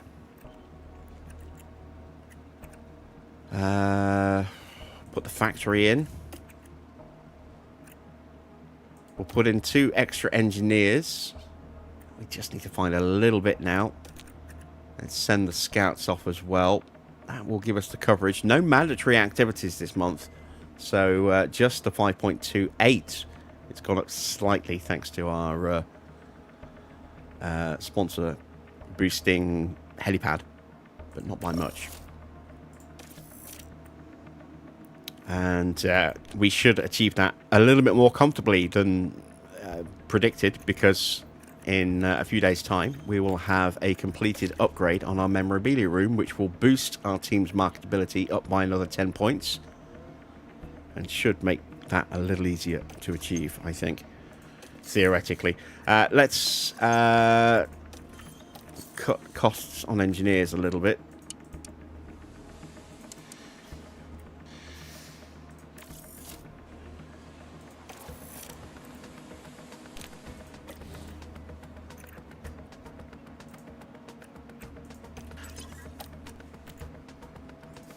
So I still have 3 more engineers available. So I've got 4 to play with and 2 who have been sent away. So we're down to 6 in total.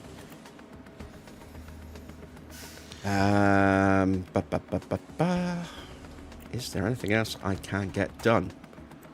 Not until the wind tunnel fixes itself or something here closes up. So we'll hang on to our 3.9 mil. I think we might now have missed the window to get any further parts developed this season.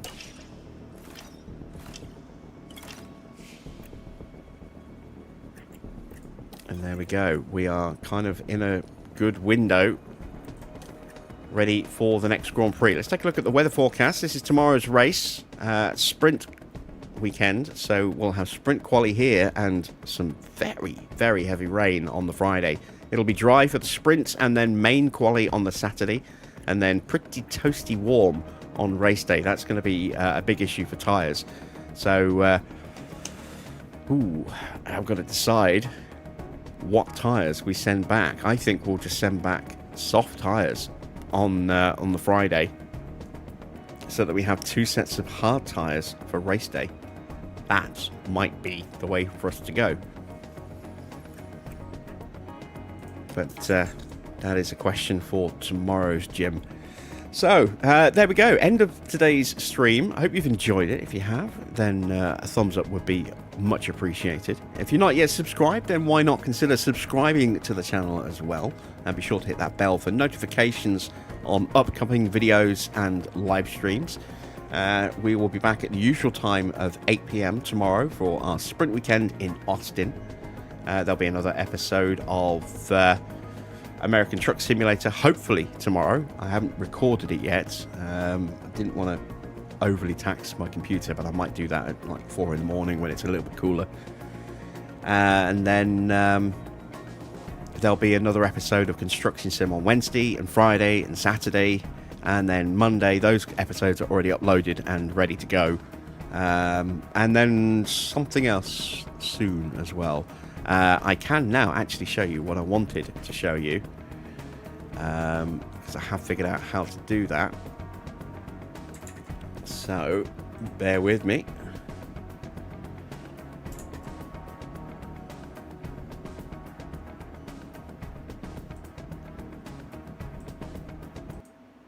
There we go. There is the big thing. City Skylines 2 is installed. I haven't had a play with it yet. I was too hot to think today, but that is there and available now. So this will be on the channel very, very soon. On top of that, I also have added Frostpunk 2. I haven't installed that yet. So there's that to come at some point soon as well. But yes, we will be starting a full City Skylines Let's Play on the channel very, very soon. So do keep your eyes peeled for that one. Until then, though, that is it from me. I hope you've enjoyed today's Grand Prix. I will be back with the next one at the usual time tomorrow. Until then, that's it from me. Thanks for watching. I am Jim Bob, and I'll be back with more F1 Manager very soon.